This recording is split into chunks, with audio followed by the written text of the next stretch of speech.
Read by Ben Tucker. The Moon Men by Edgar Rice Burroughs. Prologue The Conquest. It was 2 years after I had first met him aboard the liner Harding that I came across him again. I had just been appointed Secretary of Commerce. He came to my office in Washington on official business during March 1969. I invited him to my home for dinner, and it was later in the evening that I importuned him for the promised story of Julian IX. He laughed good-naturedly. "Very well," he exclaimed. "Here goes. Let me preface this story as I did the other that I told you on board the liner Harding 2 years ago, with the urgent request that you attempt to keep constantly in mind the theory that there is no such thing as time, that there is no past and no future, that there is only now. There never has been anything but now. It is a theory analogous to that which stipulates that there is no such thing as space. I have told you of the attempt made to reach Mars in the Barsoom, and of how it was thwarted by Lieutenant Commander Orthus. That was in the year 2026. The son that was born to Julian V and the Princess Naila in 2036 was the great-grandfather of Julian IX, for whose story you have asked me, and in whom I lived again in the 22nd century. For some reason, no further attempts were made to reach Mars, with whom we had been in radio communication for 70 years.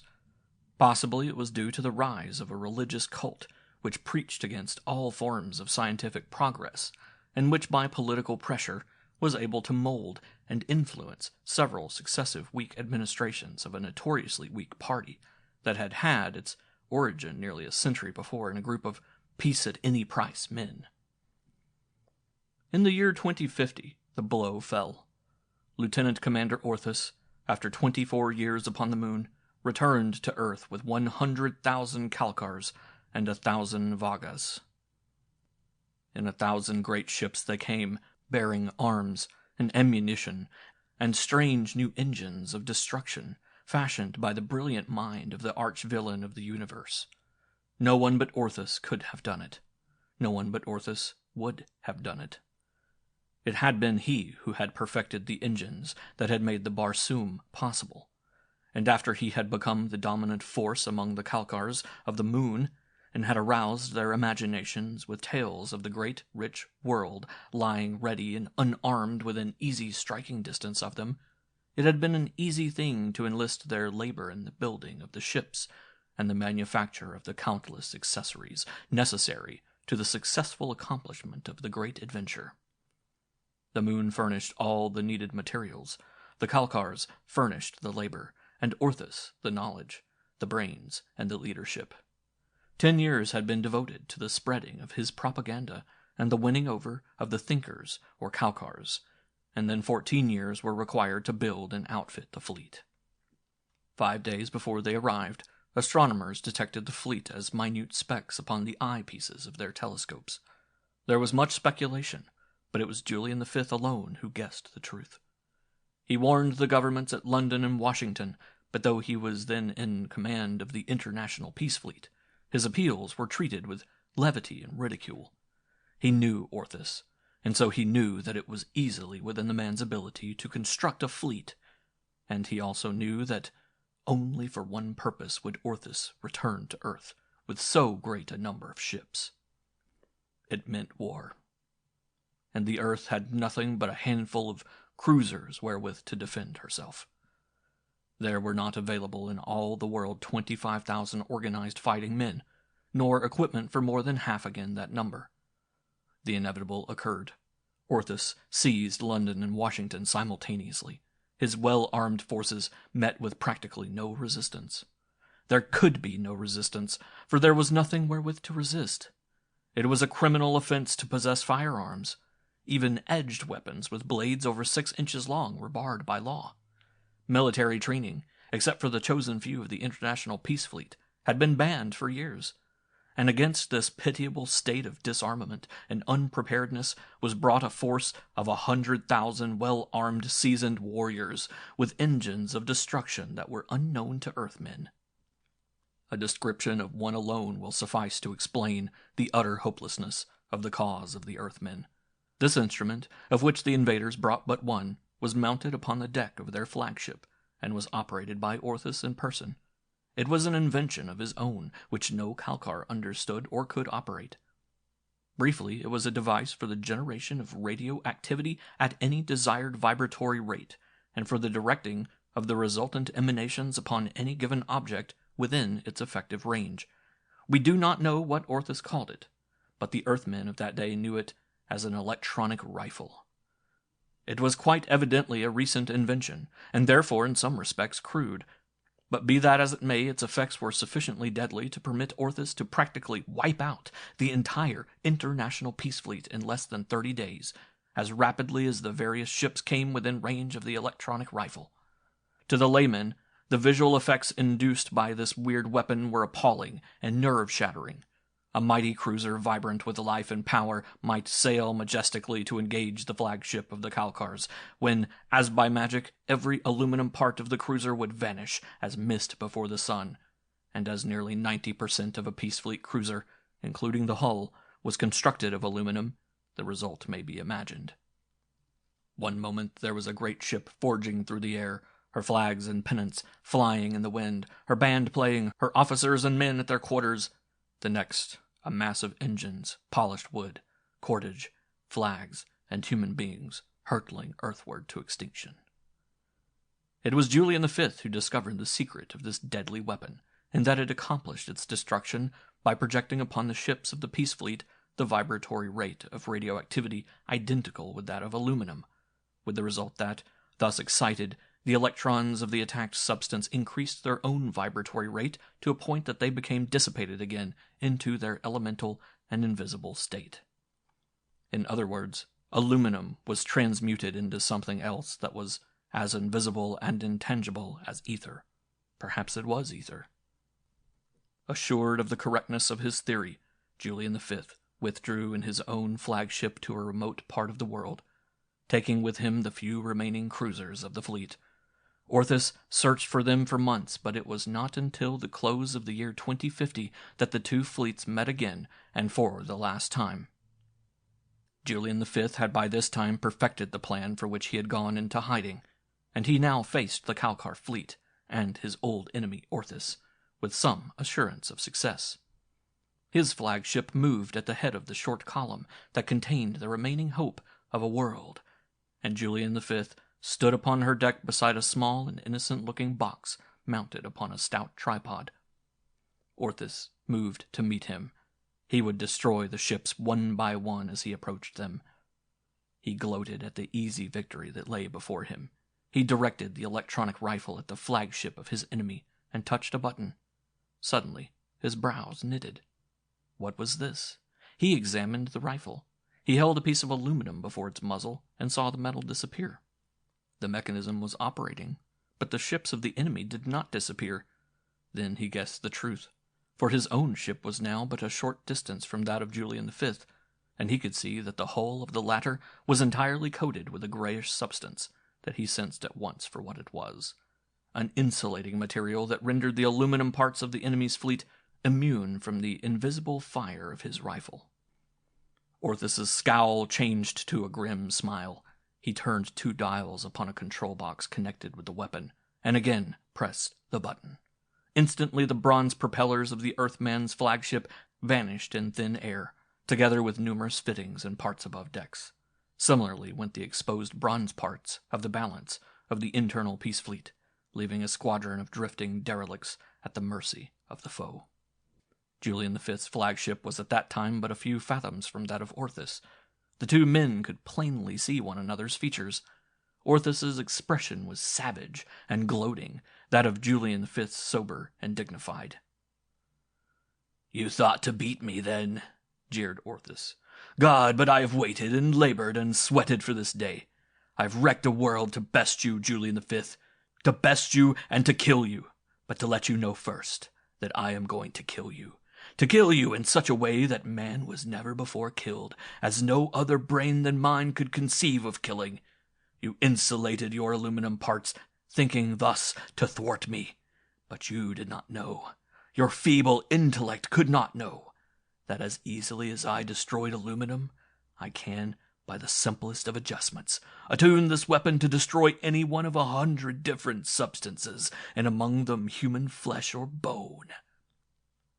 That is what I am going to do now, Julian V. First, I am going to dissipate the bony structure of your frame. It will be done painlessly. It may not even result in instant death, and I am hoping that it will not. For I want you to know the power of a real intellect. The intellect from which you stole the fruits of its efforts for a lifetime. But not again, Julian V, for today you die. First your bones, then your flesh, and after you, your men, and after them your spawn, the son that the woman I loved bore you. But she shall belong to me. Take that memory to hell with you. And he turned toward the dials beside his lethal weapon. But Julian V placed a hand upon the little box resting upon the strong tripod before him, and he it was who touched a button before Orthus had touched his. Instantly the electronic rifle vanished beneath the very eyes of Orthus, and at the same time the two ships touched, and Julian V had leaped the rail to the enemy deck and was running toward his arch-enemy. Orthus stood gazing horrified at the spot where the greatest invention of his giant intellect had stood but an instant before. And then he looked up at Julian V approaching him, and cried out horribly. "Stop!" he screamed. "Always our lives you have robbed me of the fruits of my efforts. Somehow you have stolen the secret of this, my greatest invention, and now you have destroyed it. May God in heaven—" "Yes," cried Julian V, "and I am going to destroy you, unless you surrender to me with all your force." "Never!" almost screamed the man, who seemed veritably demented, so hideous was his rage. "Never! This is the end, Julian V, for both of us!" Even as he uttered the last word, he threw a lever mounted upon a control board before him. There was a terrific explosion, and both ships, bursting into flame, plunged meteor-like into the ocean beneath. Thus went Julian V and Orthus to their deaths, carrying with them the secret of the terrible destructive force that the latter had brought with him from the moon. But the earth was already undone. It lay helpless before its conquerors. What the outcome might have been had Orthus lived may only remain conjecture. Possibly he would have brought order out of the chaos he had created, and instituted a reign of reason. Earthmen would at least have had the advantage of his wonderful intellect and his power to rule the ignorant Kalkars that he had transported from the moon. There might even have been some hope had the Earthmen banded together against the common enemy, but this they did not do. Elements who had been discontented with this or that phase of government joined issues with the invaders. The lazy, the inefficient, the defective, whoever placed the blame for their failures upon the shoulders of the successful, swarmed to the banners of the Kalkars in whom they sensed kindred souls. Political factions, labor and capital each saw, or thought they saw, an opportunity for advantage to themselves in one way or another that was inimical to the interests of the others. The Kalkar fleets returned to the moon for more Kalkars until it was estimated that 7 millions of them were being transported to Earth each year. Julian VI, with Naila, his Moon Maid mother, lived, as did Orthus, the son of Orthus. But my story is not to be of them, but of Julian IX, who was born just a century after the birth of Julian V. Julian IX will tell his own story. End of prologue.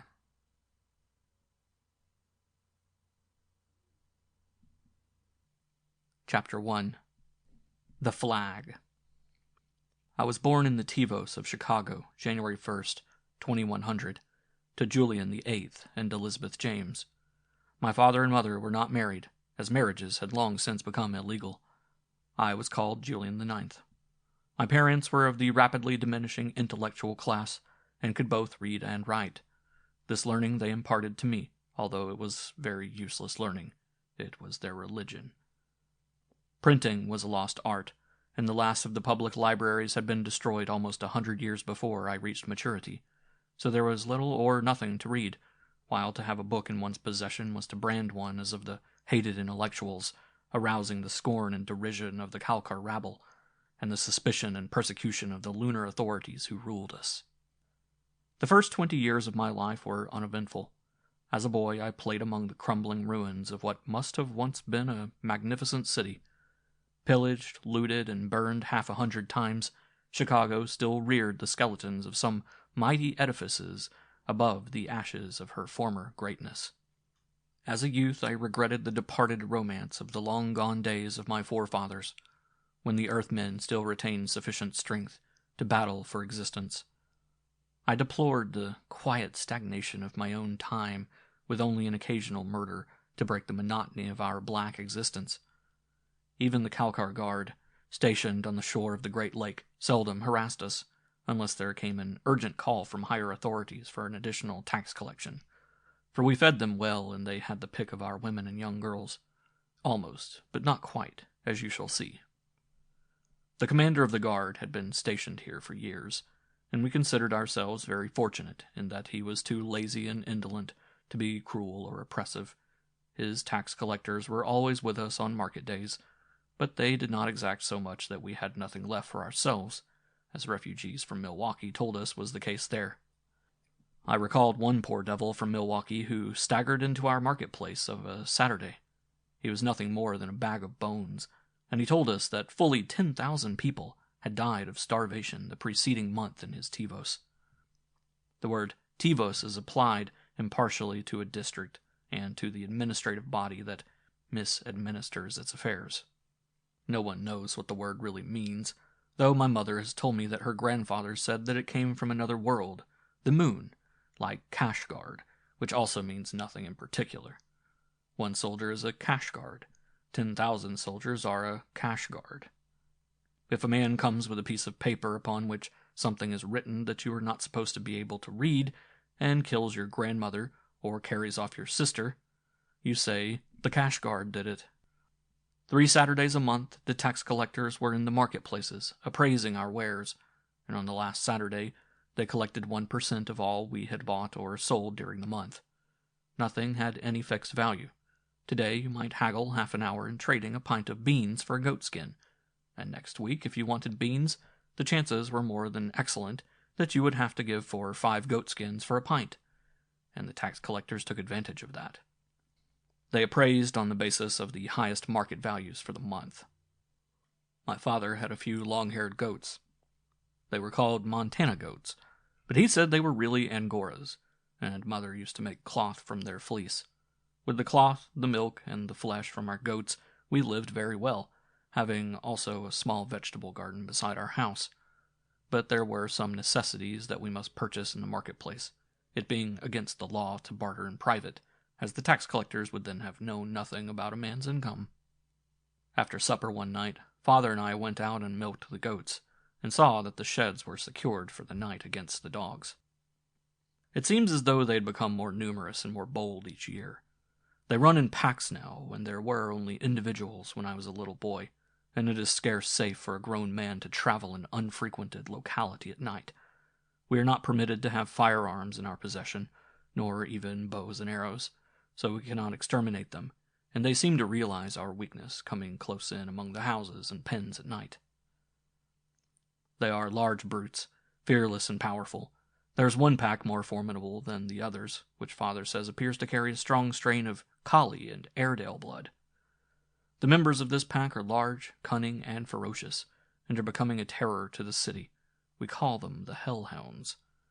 After we returned to the house with the milk, Jim Thompson and his woman, Molly Sheehan, came over. They live up the river about half a mile on the next farm, and are our best friends. They are the only people that Father and Mother really trust, so when we are all together alone, we speak our minds very freely. It seemed strange to me, even as a boy, that such big, strong men as Father and Jim should be afraid to express their real views to anyone. And though I was born and reared in an atmosphere of suspicion and terror, I could never quite reconcile myself to the attitude of servility and cowardice which marked us all. And yet I knew that my father was no coward. He was a fine-looking man, tall and wonderfully muscled, and I have seen him fight with men and with dogs. Once he defended Mother against a cash guard, and with his bare hands he killed the armed soldier. He lies in the center of the goat pen now, his rifle, bayonet, and ammunition wrapped in many thicknesses of oiled cloth beside him. We left no trace, and were never even suspected. But we know where there is a rifle, a bayonet, and ammunition. Jim had had trouble with Sewer, the new tax collector, and was very angry. Jim was a big man, and like father was always smooth-shaven, as were nearly all Americans, as we called those whose people had lived here long before the Great War. The others, the true Kalkars, grew no beards. Their ancestors had come from the moon many years before. They had come in strange ships year after year, but finally one by one their ships had been lost, and as none of them knew how to build others or the engines that operated them, the time came when no more Kalkars could come from the moon to Earth. Jim was terribly mad. He said that he couldn't stand it much longer, that he would rather be dead than live in such an awful world. But I was accustomed to such talk. I had heard it since infancy. Life was a hard thing, just work, work, work, for a scant existence over and above the income tax. No pleasures, few conveniences or comforts, absolutely no luxuries, and worst of all, no hope.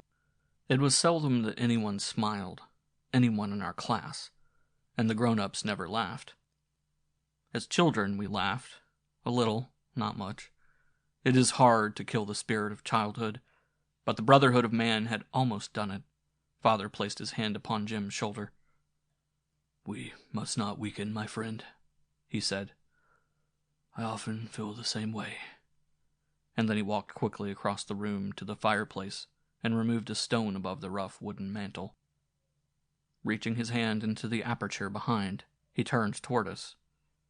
"But cowed and degraded as I have become," he cried, "thank God I still have a spark of manhood left. I have had the strength to defy them as my fathers defied them. I have kept this that has been handed down to me, kept it for my son to hand down to his son, and I have taught him to die for it, as his forefathers died for it, and as I would die for it gladly." He drew forth a small bundle of fabric, and holding the upper corners between the fingers of his two hands, he let it unfold before us. An oblong cloth of alternate red and white stripes, with a blue square in one corner, upon which were sewn many little white stars. Jim and Molly and Mother rose to their feet, and I saw Mother cast an apprehensive glance toward the doorway. For a moment they stood thus in silence, looking with wide eyes upon the thing that Father held, and then Jim walked slowly toward it, and kneeling took the edge of it in his great horny fingers, and pressed it to his lips. The candle upon the rough table, sputtering in the spring wind that waved the goatskin at the window, cast its feeble rays upon them. "It is the flag, my son," said Father to me. "It is Old Glory, the flag of your fathers, the flag that made the world a decent place to live in. It is death to possess it. But when I am gone, take it and guard it as our family has guarded it since the regiment that carried it came back from the Argonne." I felt tears filling my eyes. Why, I could not have told them. And I turned away to hide them, turned toward the window, and there, beyond the waving goatskin, I saw a face in the outer darkness. I have always been quick of thought and of action, but I never thought or moved more quickly in my life than I did in the instant following my discovery of the face in the window.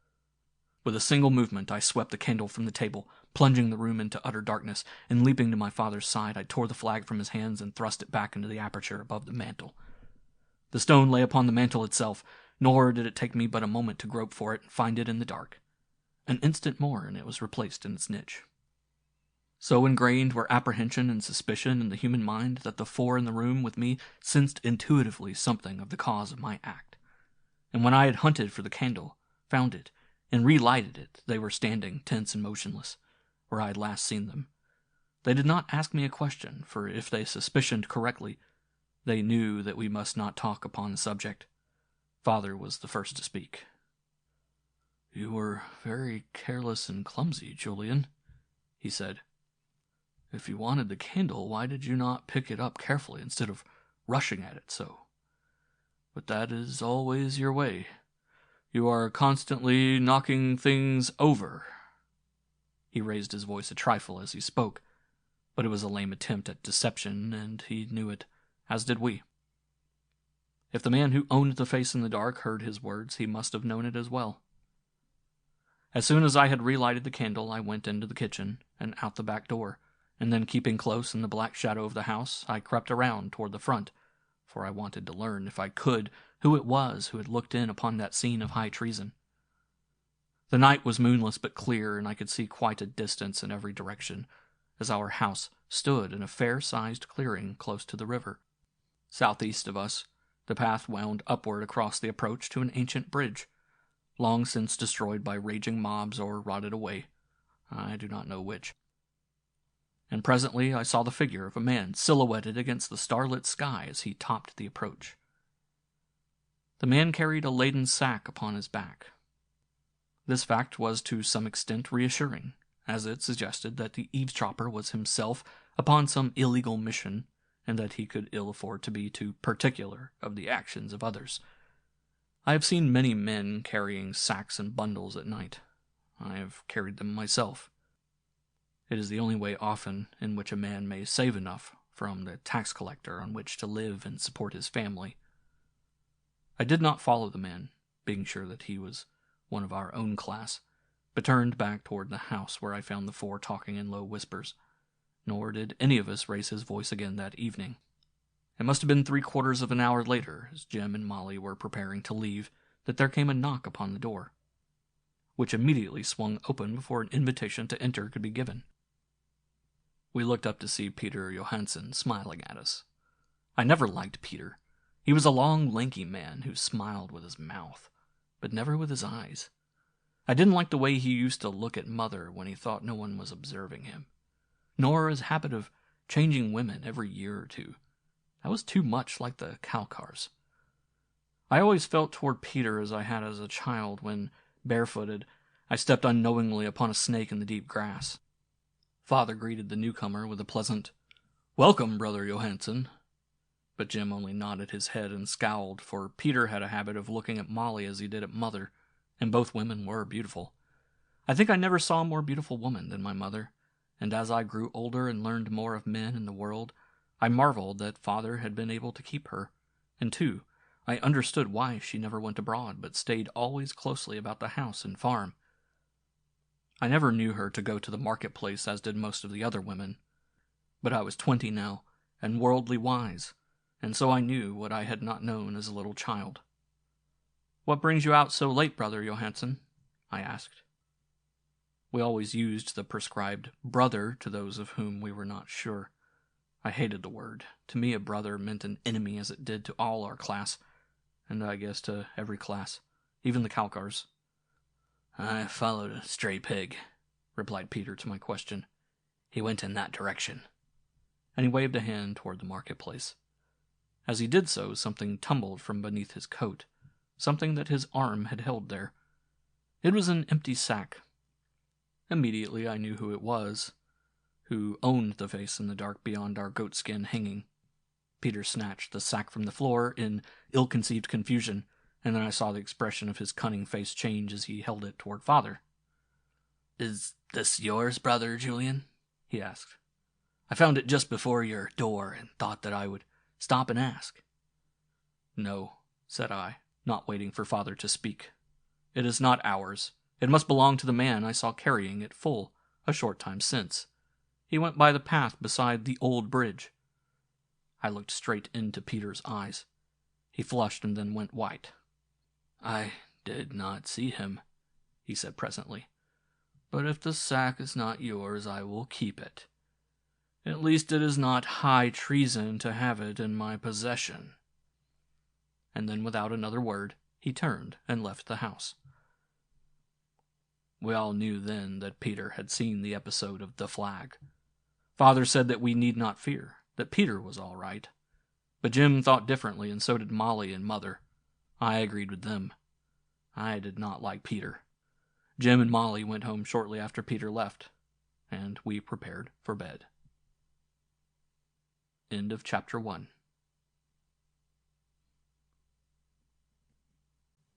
Chapter 2. The Hellhounds. I had just slipped off my tunic when I heard the baying of the Hellhounds close by. I thought they might be getting into the goat pen, so I waited a moment, listening, and then I heard a scream, the scream of a woman in terror. It sounded down by the river near the goat pens, and mingled with it was the vicious growling and barking of the Hellhounds. I did not wait to listen longer, but seized my knife and a long staff.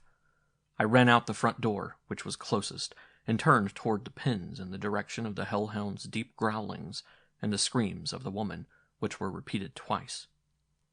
As I neared the pens and my eyes became accustomed to the outer darkness, I made out what appeared to be a human figure resting partially upon the top of one of the sheds that formed a portion of the pen wall.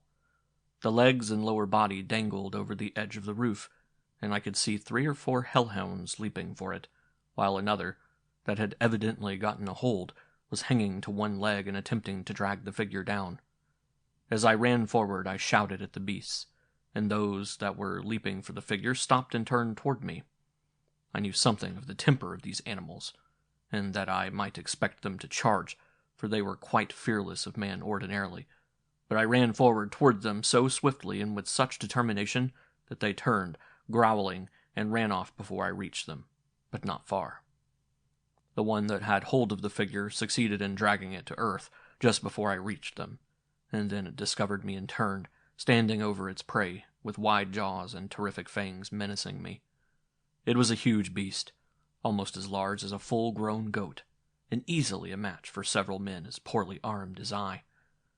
Under ordinary circumstances, I should have given it plenty of room, but what was I to do when the life of a woman was at stake?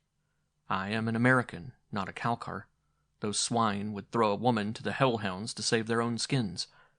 And I had been brought up to revere woman in a world that considered her on par with the cow, the nanny, and the sow, only less valuable since the latter were not the common property of the state. I knew then that death stood very near as I faced that frightful beast, and from the corner of an eye I could see its mates creeping closer. There was no time to think even, and so I rushed in upon the Hellhounds with my staff and blade. As I did so, I saw the wide and terrified eyes of a young girl looking up at me from beneath the beast of prey. I had not thought to desert her to her fate before, but after that single glance I could not have done so had 1,000 deaths confronted me. As I was almost upon the beast, it sprang from my throat, rising high upon its hind feet and leaping straight as an arrow. My staff was useless, and so I dropped it, meeting the charge with my knife in a bare hand. By luck, the fingers of my left hand found the creature's throat at the first clutch, but the impact of his body against mine hurled me to the ground beneath him, and there, growling and struggling, he sought to close those snapping fangs upon me. Holding his jaws at arm's length, I struck at his breast with my blade, nor did I miss him once. The pain of the wounds turned him crazy, and yet, to my utter surprise, I found I still could hold him, and not that alone, but that I could also struggle to my knees, and then to my feet, still holding him at arm's length in my left hand. I had always known that I was muscular, but until that moment I had never dreamed of the great strength that nature had given me, for never before had I had occasion to exert the full measure of my powerful thews. It was like a revelation from above, and of a sudden I found myself smiling, and in the instant a miracle occurred. All fear of these hideous beasts dissolved from my brain like thin air, and with it fear of man as well.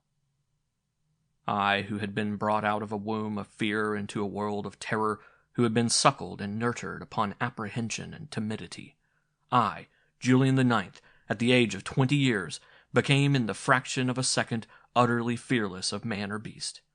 It was the knowledge of my great power that did it. That, and perhaps those 2 liquid eyes that I knew to be watching me. The other hounds were closing in upon me when the creature in my grasp went suddenly limp. My blade must have found its heart. And then the others charged, and I saw the girl upon her feet beside me, my staff in her hands, ready to battle with them.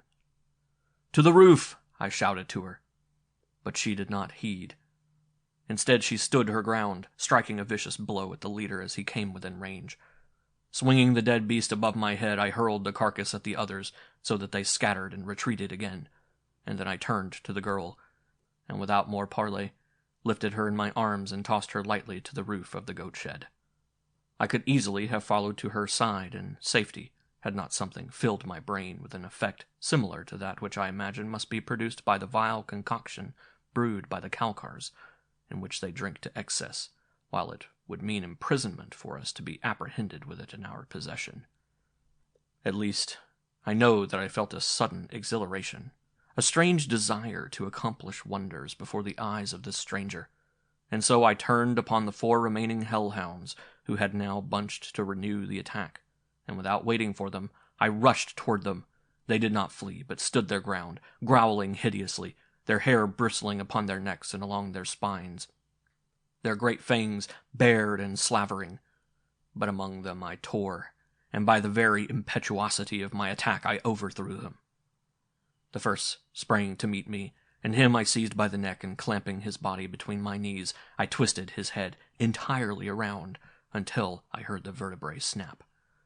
The other 3 were upon me then, leaping and tearing, but I felt no fear. One by one I took them in my mighty hands, and lifting them high above my head, hurled them violently from me. 2 only of the Hellhounds returned to the attack, and these I vanquished with my bare hands, disdaining to use my blade upon such carrion. It was then that I saw a man running toward me from up the river, and another from our house. The first was Jim, who had heard the commotion and the girl's screams, and the other was my father. Both had seen the last part of the battle, and neither could believe that it was I, Julian, who had done this thing. Father was very proud of me, and Jim was, too, for he had always said that having no son of his own, father must share me with him. And then I turned toward the girl who had slipped from the roof and was approaching us. She moved with the same graceful dignity that was mother's, not at all like the clumsy clods that belonged to the Kalkars, and she came straight to me and laid a hand upon my arm. "Thank you," she said, "and God bless you. Only a very brave and powerful man could have done what you have done." And then all of a sudden, I did not feel brave at all, but very weak and silly, for all I could do was finger my blade and look at the ground. It was Father who spoke, and the interruption helped to dispel my embarrassment. "Who are you?" he asked, "and from where do you come? It is strange to find a young woman wandering about alone at night, but stranger still to hear one who dares invoke the forbidden deity." I had not realized until then that she had used his name, but when I did recall it, I could not but glance apprehensively about to see if any others might be around who could have heard. Father and Jim I knew to be safe, for there was a common tie between our families that lay in the secret religious rites we held once each month. Since that hideous day that had befallen even before my father's birth, that day which none dared mention above a whisper, when the clergy of every denomination to the last man had been murdered by order of the 24, it had been a capital crime to worship God in any form whatsoever. We took the girl to the house, and when my mother saw her, and how young and beautiful she was, and took her in her arms, the child broke down and sobbed and clung to mother, nor could either speak for some time. In the light of the candle I saw that the stranger was of wondrous beauty. I have said that my mother was the most beautiful woman I had ever seen, and such is the truth, but this girl who had come so suddenly among us was the most beautiful girl. She was about 19, delicately molded and yet without weakness. There were strength and vitality apparent in every move she made, as well as in the expression of her face, her gestures, and her manner of speech. She was girlish, and at the same time filled one with an impression of great reserved strength of mind and character. She was very brown, showing exposure to the sun, yet her skin was clear, almost translucent. Her garb was similar to mine, the common garmenture of people of our class, both men and women. She wore the tunic and breeches and boots, just as Mother and Molly and the rest of us did, but somehow there was a difference. I had never before realized what a really beautiful costume it was. The band about her forehead was wider than was generally worn, and upon it were sewn numerous tiny shells, set close together and forming a pattern. It was her only attempt at ornamentation. but even so it was quite noticeable in a world where women strove to make themselves plain rather than beautiful, some going even so far as to permanently disfigure their faces and those of their female offspring, while others, many, many others, killed the latter in infancy. Molly had done so too. No wonder that grown-ups never laughed and seldom smiled. When the girl had quieted her sobs on Mother's breast, Father renewed his questioning, but Mother said to wait until morning, that the girl was tired and unstrung and needed sleep. And then came the question of where she was to sleep. Father said that he would sleep in the living room with me and that the stranger could sleep with Mother. But Jim suggested that she come home with him, as he and Molly had 3 rooms, as did we, and no one to occupy his living room, and so it was arranged, although I would rather have had her remain with us. At first she rather shrank from going, until Mother told her that Jim and Molly were good, kind-hearted people, and that she would be as safe with them as with her own father and mother. At mention of her parents, the tears came to her eyes, and she turned impulsively toward my mother and kissed her, after which she told Jim that she was ready to accompany him. She started to say goodbye to me and to thank me again, but having found my tongue at last, I told her that I would go with them as far as Jim's house. This appeared to please her, and so we set forth. Jim walked ahead, and I followed with the girl. And on the way I discovered a very strange thing. Father had shown me a piece of iron once that pulled smaller bits of iron to it. He said that it was a magnet. This slender stranger girl was certainly no piece of iron, nor was I a smaller bit of anything. But nevertheless, I could not keep away from her. I cannot explain it. However wide the way was, I was always drawn over close to her, so that our arms touched, and once our hands swung together, and the strangest and most delicious thrill ran through me that I had ever experienced. I used to think that Jim's house was a long way from ours, when I had to carry things over there as a boy, but that night it was far too close. Just a step or two, and we were there. Molly heard us coming, and was at the door full of questionings, and when she saw the girl and heard a part of our story, she reached out and took the girl to her bosom, just as Mother had. Before they took her in, the stranger turned and held out her hand to me. "Good night," she said, "and thank you again, and once more may God, our Father, bless and preserve you." And I heard Molly murmur, "The saints be praised." And then I turned homeward, treading on air. End of Chapter 2.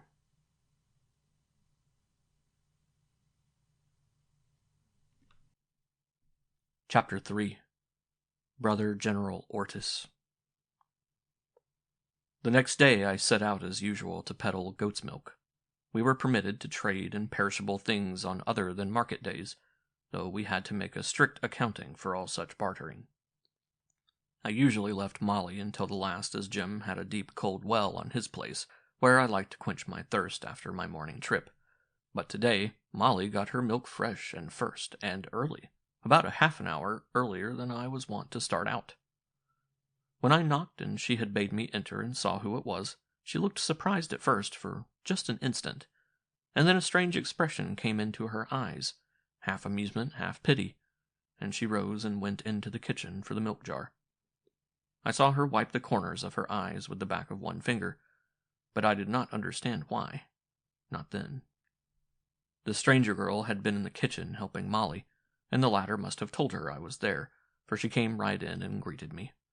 It was the first good look I had of her, for candlelight is not brilliant at best. If I had been enthralled the evening before, there was no word in my limited vocabulary to express the effect she had on me by daylight. But it is useless. I cannot describe her. It took Molly a long time to find the milk jar, bless her, though it seemed short enough to me, and while she was finding it, the stranger girl and I were getting acquainted. First, she asked after father and mother, and then she asked our names.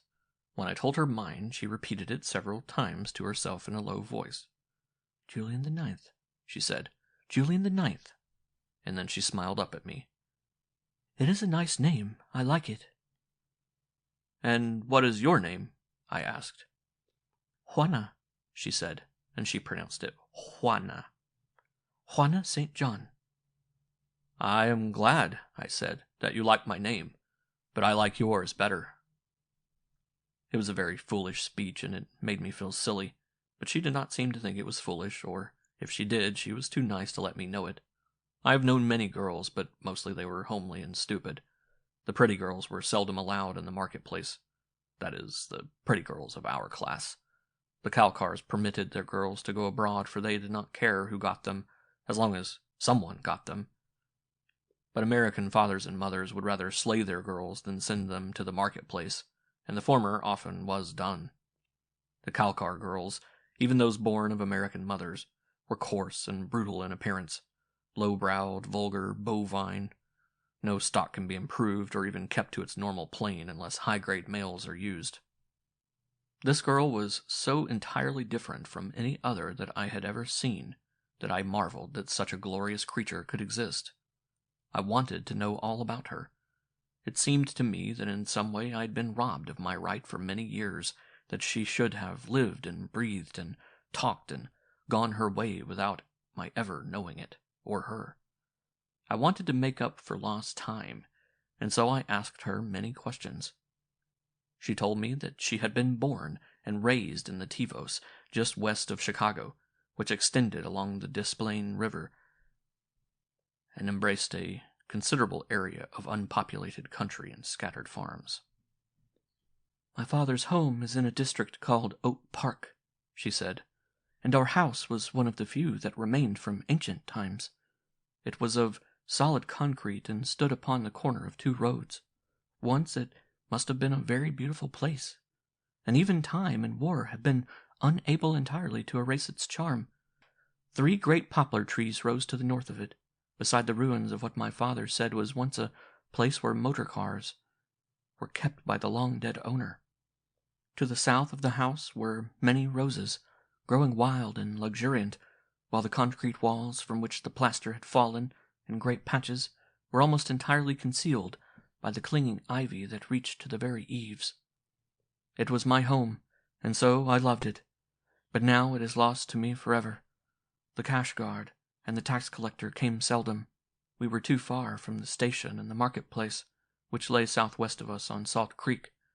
But recently the new Jemadar Jarth appointed another commandant and a new tax collector. They did not like the station at Salt Creek, and so they sought for a better location, and after inspecting the district, they chose Oak Park, and my father's home being the most comfortable and substantial, they ordered him to sell it to the 24. You know what that means. They appraised it at a high figure. $50,000 it was, and paid him in paper money. There was nothing to do, and so we prepared to move. Whenever they had come to look at the house, my mother had hidden me in a little cubbyhole on the landing between the 2nd and 3rd floors, placing a pile of rubbish in front of me. But the day that we were leaving to take a place on the banks of the Des Plaines, where father thought that we might live without being disturbed, the new commandant came unexpectedly and saw me. "How old is the girl?" he asked my mother. 15, she replied sullenly. "You lie, you sow!" he cried angrily. "She is 18 if she is a day." Father was standing there beside us, and when the commandant spoke as he did to mother, I saw father go very white, and then without a word he hurled himself upon the swine, and before the cash guard who accompanied him could prevent, father had almost killed the commandant with his bare hands. You know what happened. I do not need to tell you. They killed my father before my eyes. Then the commandant gave my mother to one of his cash guard, but she snatched his bayonet from his belt and ran it through her heart before they could prevent. I tried to follow her example, but they seized me. I was carried to my own bedroom on the 2nd floor of my father's house and locked there. The commandant said that he would come and see me in the evening and that everything would be all right with me. I knew what he meant, and I made up my mind that he would find me dead. My heart was breaking for the loss of my father and mother, and yet the desire to live was strong within me. I did not want to die. Something urged me to live, and in addition was the teaching of my father and mother. They were both from Quaker stock and very religious. They educated me to fear God and to do no wrong by thought or violence to another. And yet I had seen my father attempt to kill a man, and I had seen my mother slay herself. My world was all upset. I was almost crazed by grief and fear and uncertainty as to what was the right thing for me to do. And then darkness came, and I heard someone ascending the stairway. The windows of the second story are too far from the ground for one to risk a leap, but the ivy is old and strong. The commandant was not sufficiently familiar with the place to have taken the ivy into consideration, and before the footsteps reached my door, I had swung out of the window, and clinging to the ivy made my way to the ground, down the rough and strong old stem. That was 3 days ago. I hid and wandered. I did not know in what direction I went. Once an old woman took me in overnight, and fed me and gave me food to carry for the next day. I think that I must have been almost mad, for mostly the beginnings of the past 3 days are only indistinct and jumbled fragments of memory in my mind. And then the Hellhounds. Oh, how frightened I was. And then you. I don't know what there was about the way she said it, but it seemed to me as though it meant a great deal more than she knew herself. Almost like a prayer of thanksgiving, it was, that she had at last found a safe haven of refuge, safe and permanent. Anyway, I liked the idea. And then Molly came in, and as I was leaving, she asked me if I would come that evening, and Juana cried, "Oh, yes, do!" And I said that I would.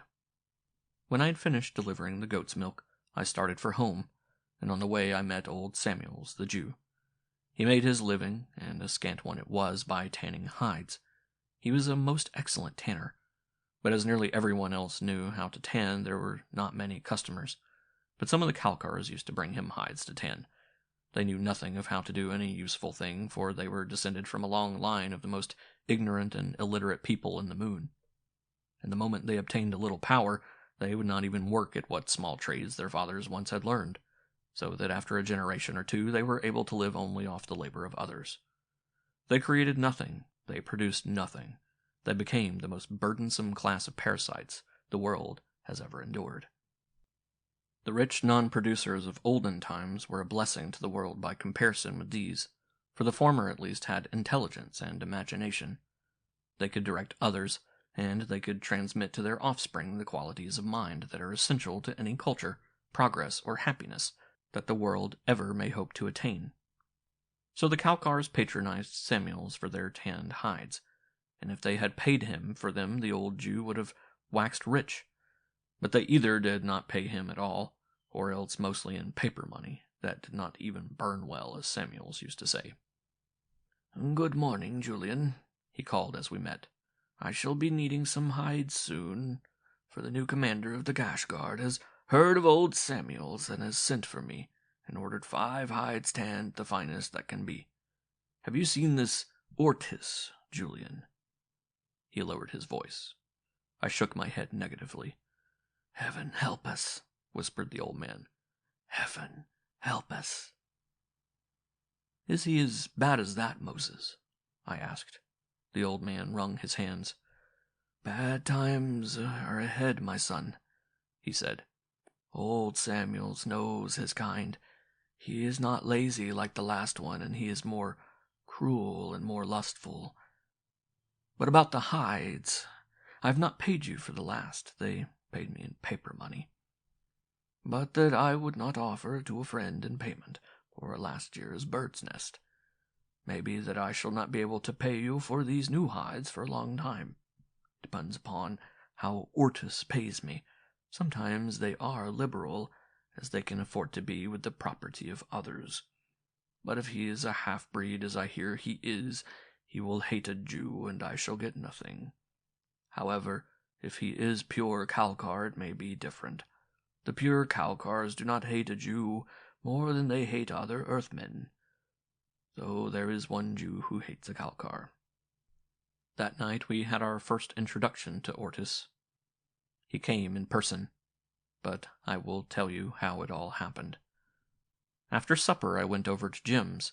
Juana was standing in the little doorway as I came up the path. She looked rested now and almost happy. The hunted expression had left her eyes, and she smiled as I approached. It was almost dusk, for the spring evenings were still short, but the air was balmy, and so we stood outside talking. I recited the little gossip of our district that I had picked up during my day's work. The 24 had raised the local tax on farm products. Andrew Wright's woman had given birth to twins, a boy and a girl, but the girl had died. No need of comment here, as most girl babies die. Seward had said that he would tax this district until we all died of starvation. Pleasant fellow, Seward. One of the cash guard had taken Nellie Levy. Hoffmeyer had said that next winter we would have to pay more for coal. Dennis Corrigan had been sent to the mines for 10 years because he had been caught trading at night. It was all alike, this gossip of ours, all sordid or sad or tragic. But then life was a tragedy with us. After a while, I took Juana over to our house to see my mother. She liked the house very much. My father's father built it with his own hands. It is constructed of stone taken from the ruins of the old city. Stone and brick. Father says that he thinks the bricks are from an old pavement, as we still see patches of these ancient bricks in various localities. Nearly all our houses are of this construction, for timber is scarce. The foundation and the walls above the ground for about 3 feet are of rough stones of various sizes, and above this are the bricks. The stones are laid so that some project farther than others, and the effect is odd and rather nice. The eaves are low and overhanging, and the roof is thatched. It is a nice house, and Mother keeps it scrupulously clean and meticulously neat within. We had been talking for perhaps an hour, sitting in our living room, Father, Mother, Juana, and I, when the door was suddenly thrust open without warning, and we looked up to see a man in the uniform of a cash guard confronting us. Behind him were others. We all rose and stood in silence. 2 entered, and took posts on either side of the doorway, and then a third came in. A tall, dark man, in the uniform of a commander, and we knew at once that it was Ortis. At his heels were 6 more. Ortis looked at each of us, and then singling out Father, he said, "You are Brother Julian the Eighth." Father nodded. Ortis eyed him for a moment, and then his gaze wandered to Mother and Juana, and I saw a new expression lessen the fierce scowl that had clouded his face from the moment of his entry. He was a large man. His nose was thin and rather fine, his eyes cold, gray, and piercing. He was very different from the fat swine that had preceded him. Very different, and more dangerous. Even I could see that. I could see a thin, cruel upper lip, and a full and sensuous lower. If the other had been a pig, this one was a wolf, and he had the nervous restlessness of the wolf, and the vitality to carry out any wolfish designs his crafty brain might entertain. "So you are Brother Julian the Eighth," he repeated. "I do not have good reports of you. I have come for 2 reasons tonight. One is to warn you that the cash guard is commanded by a different sort of man from him who I relieved. I will stand no trifling and no treason. There must be unquestioned loyalty to the jemadar at Washington. Every national and local law will be enforced. Troublemakers and traitors will get short shrift. A manifesto will be read in each marketplace Saturday, a manifesto that I have just received from Washington. Our great jemadar has conferred greater powers upon the commanders of the cash guard. You will come to me with all your grievances. Where justice miscarries, I shall be the court of last resort. The judgment of any court may be appealed to me. On the other hand, let wrongdoers beware, as under the new law, any cause may be tried before a summary military court over which the commander of the cash guard must preside. And, continued Ortis, I have come for another reason, a reason that looks bad for you, Brother Julian, but we shall see what we shall see." And turning to the men behind him, he issued a curt command, "Search the place!" That was all. But I saw in memory another man standing in this same living room, a man from beneath whose coat fell an empty sack when he raised an arm. For an hour they searched that little 3-room house. For an hour they tumbled our few belongings over and over. But mostly they searched the living room, and especially about the fireplace did they hunt for a hidden nook. A dozen times my heart stood still as I saw them feeling of the stones above the mantel. We all knew what they sought, all but Juana, and we knew what it would mean if they found it. Death for father, and for me too, perhaps, and worse for mother and the girl. And to think that Johansen had done this awful thing to curry favor for himself with the new commander. I knew it was he. I knew it as surely as though Ortis had told me. To curry favor with the commander. I thought that was the reason then. God, had I but known his real reason. Well, they searched for an hour and found nothing, but I knew that Ortis was not satisfied that the thing he sought was not there. And toward the end of the search I could see that he was losing patience. He took direct charge at last, and then when they had no better success under his direction, he became very angry. "Yankee swine!" he cried suddenly, turning upon father. "You will find that you cannot fool a descendant of the great Germandar Orthus, as you have fooled the others. Not for long. I have a nose for traitors. I can smell a Yank farther than most men can see one. Take a warning. Take a warning to your kind. It will be death or the mines for every traitor in the Tivos." He stood then in silence for a moment, glaring at father, and then his gaze moved to Juana, where she stood just behind my shoulder at the far side of the room. "Who are you, girl?" he demanded. "Where do you live, and what do you that adds to the prosperity of the community?" Adds to the prosperity of the community. It was a phrase often on their lips, and it was always directed at us. A meaningless phrase, as there was no prosperity. We supported the Kalkars, and that was their idea of prosperity. I suppose ours was to get barely sufficient to sustain life and strength to enable us to continue slaving for them. "I live with Molly Sheehan," replied Juana, "and help her care for the chickens and the little pigs. Also, I help with the housework." Ejaculated Ortis. "Housework? That is good. I shall be needing someone to keep my quarters tidy. How about it, my girl? It will be easy work, and I will pay you well. No pigs or chickens to slave for, eh?" "But I love the little pigs and chickens. I like to care for them," she pleaded, "and I am happy with Molly. I do not wish to change." "Do not wish to change, eh?" he mimicked her. She had drawn farther behind me now, as though for protection, and closer. I could feel her body touching mine. "Molly can doubtless take care of her own pigs and chickens without help. If she has so many she cannot do it alone, then she has too many, and we will see why it is that she is more prosperous than the rest of us. Probably she should pay a larger income tax. We shall see." "Oh, no!" cried Juana, frightened now on Molly's account. "Please, she has only a few, scarcely enough that she and her man may live after the taxes are paid." "Then she does not need you to help her," said Ortis with finality, a nasty sneer upon his lip. "You will come and work for me, girl." And then Juana surprised me. She surprised us all, and particularly Ortis. Before she had been rather pleading, and seemingly a little frightened, but now she drew herself to her full height, and with her chin in air looked Ortis straight in the eye. "I will not come," she said haughtily. "I do not wish to." That was all. Ortis looked surprised. His soldiers shocked. For a moment no one spoke. I glanced at Mother. She was not trembling as I had expected. Her head was up too, and she was openly looking her scorn of the man.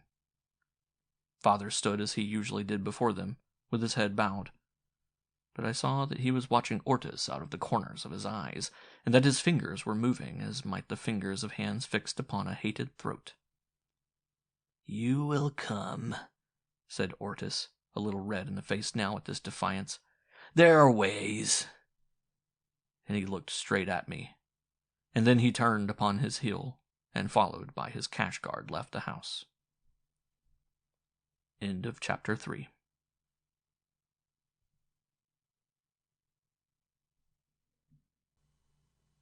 Chapter 4. A Fight on Market Day. When the door had closed upon them, Juana buried her face in her hands. "Oh, what misery I bring everywhere," she sobbed. "To my father and mother I brought death, and now to you all, and to Jim and Molly I am bringing ruin, perhaps death also. But it shall not be. You shall not suffer for me. He looked straight at you, Julian, when he made his threat. What could he mean to do? You have done nothing. But you need not fear. I know how I may undo the harm I have so innocently done." We tried to assure her that we did not care, that we would protect her as best we could, and that she must not feel that she had brought any greater burden upon us than we already carried. But she only shook her head and at last asked me to take her home to Molly's. She was very quiet all the way back, though I did my best to cheer her up. "He cannot make you work for him," I insisted. "Even the 24, rotten as it is, would never dare enforce such an order. We are not yet entirely slaves." "But I am afraid that he will find a way," she replied. "Through you, my friend. I saw him look at you, and it was a very ugly look." "I do not fear," I said. "I fear for you. No, it shall not be." She spoke with such vehement finality that she almost startled me, and then she bade me good night and went into Molly's house and closed the door. All the way back home I was much worried about her, for I did not like to see her unhappy. As I approached the house, I saw that the candle was still burning in the living room.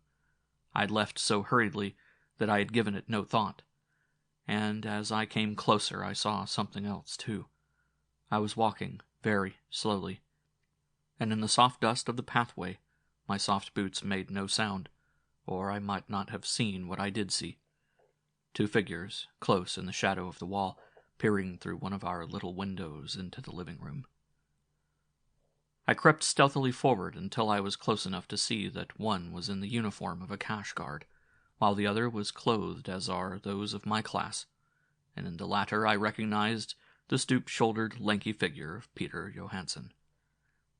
I was not at all surprised at this confirmation of my suspicions. I knew what they were there for, hoping to learn the secret hiding place of the flag, but I also knew that unless they already knew it, there was no danger of their discovering it from the outside, since the flag had been removed from its hiding place.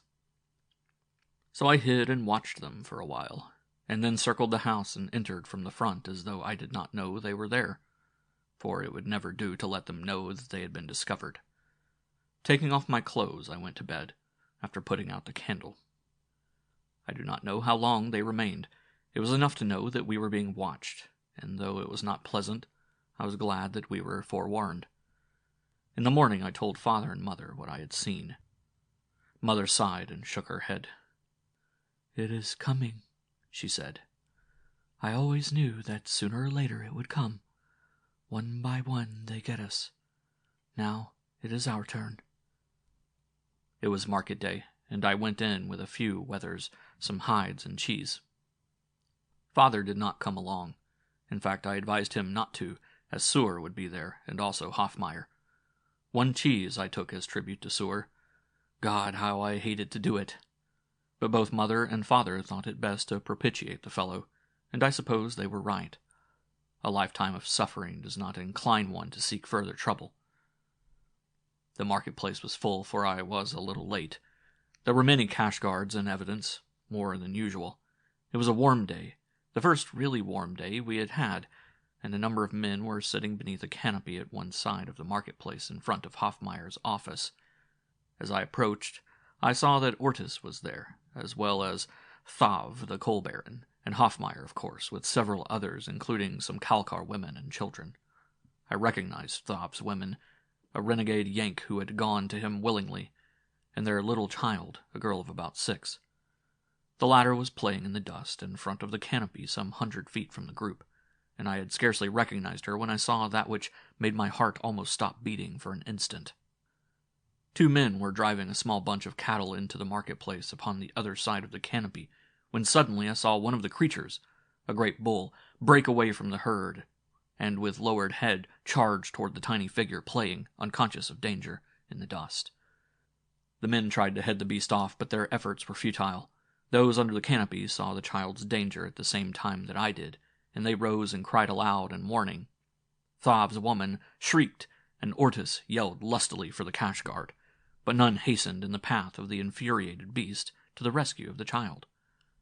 I was the closest to her, and the moment that I saw her danger I started forward. But even as I ran there passed through my brain some terrible thoughts. She is Kalkar. She is the spawn of the beast Thav. and of the woman who turned traitor to her kind to win ease and comfort and safety. Many a little life has been snuffed out because of her father and his class. Would they save a sister or a daughter of mine? I thought all these things as I ran, but I did not stop running. Something within impelled me to her aid. It must have been simply that she was a little child, and I the descendant of American gentlemen. No, I kept right on in the face of the fact that my sense of justice cried out that I let the child die. I reached her just a moment before the bull did, and when he saw me there between him and the child he stopped, and with his head down he pawed the earth, throwing clouds of dust about, and bellowed. And then he came for me. But I met him halfway, determined to hold him off until the child escaped, if it were humanly possible for me to do so. He was a huge beast, and quite evidently a vicious one, which possibly explained the reason for bringing him to market. And altogether it seemed to me that he would make short work of me, but I meant to die fighting. I called to the little girl to run, and then the bull and I came together. I seized his horns as he attempted to toss me, and I exerted all the strength in my young body. I had thought that I had let the Hellhounds feel it all that other night, but now I knew that I had yet more in reserve, for to my astonishment I held that great beast, and slowly, very slowly, I commenced to twist his head to the left. He struggled and fought and bellowed. I could feel the muscles of my back and arms and legs hardening to the strain that was put upon them. But almost from the first instant I knew that I was master. The cash guards were coming now, on the run, and I could hear Ortis shouting to them to shoot the bull. But before they reached me, I gave the animal a final mighty wrench so that he went down first upon one knee, and then over on his side, and there I'd held him until a sergeant came and put a bullet through his head. When he was quite dead, Ortis and Thav and the others approached. I saw them coming as I was returning to my wethers, my skins, and my cheese. Ortis called to me, and I turned and stood looking at him, as I had no mind to have any business with any of them that I could avoid. "Come here, my man," he called. I moved sullenly toward him a few paces and stopped again. "What do you want of me?" I asked. "Who are you?" He was eyeing me closely now. "I never saw such strength in any man. You should be in the cash guard. How would you like that?" "I would not like it," I replied. It was about then, I guess, that he recognized me, for his eyes hardened. "No," he said, "we do not want such as you among loyal men." He turned upon his heel, but immediately wheeled toward me again. "See to it, young man," he snapped, "that you use that strength of yours wisely and in good causes." "I shall use it wisely," I replied, "and in the best of causes." I think Thav's woman had intended to thank me for saving her child, and perhaps Thav had too, for they had both come toward me, but when they saw Ortis's evident hostility toward me, they turned away, for which I was thankful. I saw Sur looking on with a sneer on his lips, and Hoffmeyer eyeing me with that cunning expression of his. I gathered up my produce and proceeded to that part of the marketplace where we habitually showed that which we had to sell, only to find that a man named Von Bulen was there ahead of me. Now, there is an unwritten law that each family has its own place in the market. I was the third generation of Julians who had brought produce to the spot, formerly horses mostly, for we were a family of horsemen, but more recently goats, since the government had taken over the horse industry. Though Father and I still broke horses occasionally for the 24, we did not own or raise them anymore. Von Bulen had had a little pen in a far corner, where trade was not so brisk as it usually was in our section, and I could not understand what he was doing in ours, where he had 3 or 4 scrub pigs and a few sacks of grain. Approaching, I asked him why he was there. "This is my pen now," he said. "Tax collector Sur told me to use it." "You will get out of it," I replied. "You know that it is ours. Everyone in the Tivos knows that it is, and has been for many years. My grandfather built it, and my family have kept it in repair. You will get out." "I will not get out," he replied truculently. He was a very large man, and when he was angry he looked quite fierce, as he had large mustaches which he brushed upward on either side of his nose, like the tusks of one of his boars. "You will get out or be thrown out," I told him. But he put his hand on the gate and attempted to bar my entrance. Knowing him to be heavy-minded and stupid, I thought to take him by surprise, nor did I fail as, with a hand upon the topmost rail, I vaulted the gate full in his face, and letting my knees strike his chest, I sent him tumbling backward into the filth of his swine. So hard I struck him that he turned a complete back somersault, and as he scrambled to his feet, his lips foul with oaths, I saw murder in his eye, and how he charged me. It was for all the world like the charge of the great bull I had just vanquished, except that I think Von Buelen was angrier than the bull and not so good-looking. His great fists were flailing about in a most terrifying manner, and his mouth was open just as though he intended eating me alive. But for some reason I felt no fear. In fact, I had to smile to see his face and his fierce mustache smeared with soft hog-dung. I parried his first wild blows, and then stepping in close I struck him lightly in the face. I am sure I did not strike him hard, for I did not mean to. I wanted to play with him, but the result was as astonishing to me as it must have been to him, though not so painful. He rebounded from my fist fully 3 feet, and then went over on his back again, spitting blood and teeth from his mouth. And then I picked him up by the scruff of his neck and the seat of his breeches, and lifting him high above my head, I hurled him out of the pen into the marketplace, where for the first time I saw a large crowd of interested spectators. Von Buelen was not a popular character in the Tivos, and many were the broad smiles I saw on the faces of those of my class. But there were others who did not smile. They were Kalkars and half-breeds. I saw all this in a single glance, and then I returned to my work, for I was not through. Von Buelen lay where he had alighted, and after him and onto him, one by one, I threw his sacks of grain and his scrub pigs, and then I opened the gate and started to bring in my own produce and livestock. As I did so, I almost ran into Soor, standing there eyeing me with a most malignant expression upon his face. "What does this mean?" he fairly screamed at me. "It means," I replied, "that no one can steal the place of a Julian as easily as Von Buelen thought." "He did not steal it," yelled Soor. "I gave it to him. Get out, it is his." "It is not yours to give," I replied. "I know my rights, and no man shall take them from me without a fight.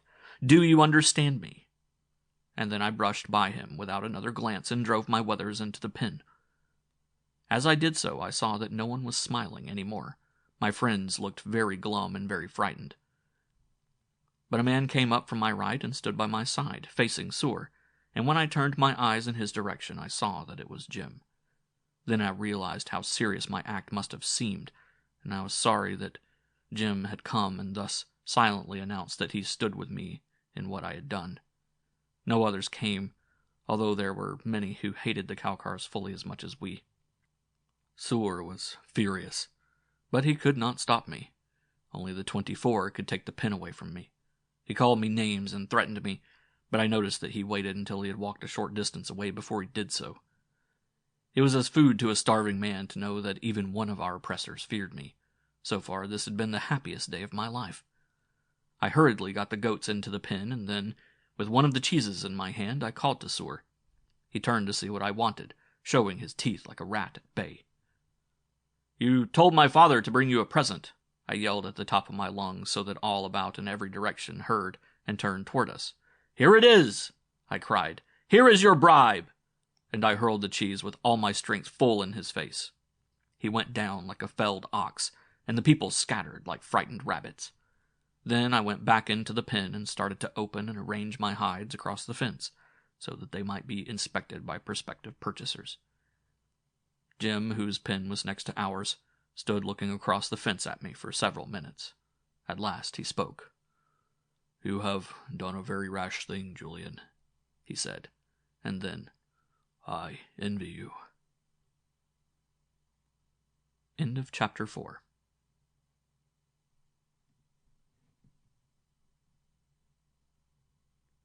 Chapter 5. The Court-Martial. That afternoon I saw a small detachment of the cash guard crossing the marketplace. They came directly toward my pen and stopped before it.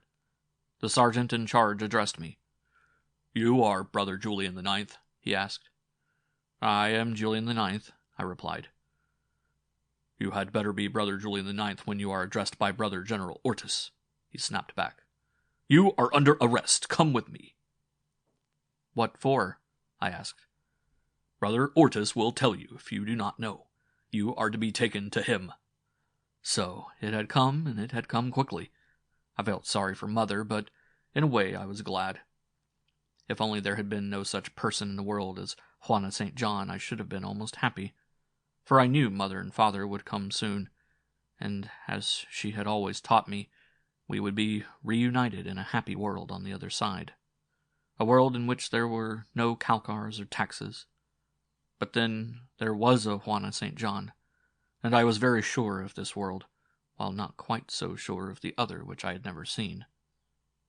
There seemed no particular reason for refusing to accompany the cash guard. They would simply have killed me with their bullets, and if I went I might have an opportunity to wipe out some more important swine than they before I was killed. If they intended killing me. One never knows what they will do, other than that it will be the wrong thing. Well, they took me to the headquarters of the Tivos, way down on the shore of the lake. But as they took me in a large wagon drawn by horses, it was not a tiresome trip. And as I was not worrying, I rather enjoyed it. We passed through many marketplaces, for numerous districts lie between ours and headquarters, and always the people stared at me, just as I had stared at other prisoners being carted away to no one knew what fate. Sometimes they came back. Sometimes they did not. I wondered which I would do. At last we arrived at headquarters after passing through miles of lofty ruins where I had played and explored as a child. I was taken immediately into Ortis's presence. He sat in a large room at the head of a long table, and I saw that there were other men sitting along the sides of the table, the local representatives of that hated authority known as the 24. The form of government that the Kalkars had brought with them from the moon a century before. The 24 originally consisted of a committee of that number. Now, however, it was but a name that stood for power, for government, and for tyranny. Jarth the Jemadar was, in reality, what his lunar title indicated, Emperor. Surrounding him was a committee of 24 Kalkars, but as they had been appointed by him and could be removed by him at will, they were nothing more than his tools. And this body before which I had been hailed had in our Tivos the same power as the 24 which gave it birth, and so we spoke of it too as the 24, or as the Tivos, as I at first thought it to be. Many of these men I recognized as members of the Tivos. Thav and Hoffmeyer were there, representing our district, or misrepresenting it, as Father always put it.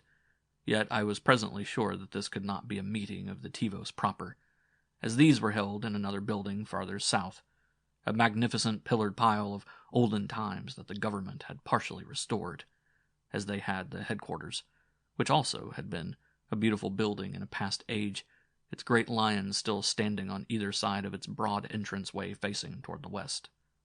No, it was not the Tivos, but what could it be? And then it dawned upon me that it must be an arm of the new law that Ortis had announced, and such it proved to be. A special military tribunal for special offenders. This was the first session, and it chanced to be my luck that I committed my indiscretion just in time to be hailed before it, when it needed someone to experiment on. I was made to stand under guard at the foot of the table, and as I looked up and down the rows of faces on either side, I saw not a friendly eye, no person of my class or race, just swine, swine, swine. Low-browed, brute-faced men, slouching in their chairs, slovenly in their dress, uncouth, unwashed, unwholesome-looking. This was the personnel of the court that was to try me. For what? I was soon to find out. Ortis asked who appeared against me, and what was the charge, and then I saw Sur for the first time. He should have been in his district collecting his taxes, but he wasn't. No, he was here on more pleasant business. He eyed me malevolently, and stated the charge, resisting an officer of the law in the discharge of his duty, and assaulting same with a deadly weapon with intent to commit murder. They all looked ferociously at me, expecting, no doubt, that I would tremble with terror as most of my class did before them. But I couldn't tremble. The charge struck me as so ridiculous. As a matter of fact, I am afraid that I grinned. I know I did. "What is it," asked Ortis, "that amuses you so?" "The charge," I replied. "What is there funny about that?" he asked again. "Men have been shot for less, men who were not suspected of treasonable acts." "I did not resist an officer in the discharge of his duty," I said. "It is not one of a tax collector's duties to put a family out of its pen at the marketplace, is it? A pen they have occupied for 3 generations? I ask you, Ortis, is it?" Ortis half rose from his chair. "How dare you address me thus?" he cried. The others turned scowling faces upon me, and beating the table with their dirty fists, they all shouted and bellowed at me at once. But I kept my chin up as I had sworn to do until I died, and I laughed in their faces. Finally they quieted down, and again I put my question to Ortis, and I'll give him credit for answering it fairly. "No," he said. "Only the Tivos may do that. The Tivos or the Commandant." "Then I did not resist an officer in the discharge of his duty," I shot back at them. "For I only refused to leave the pen that is mine. And now another question. Is a cheese a deadly weapon?" They had to admit that it was not.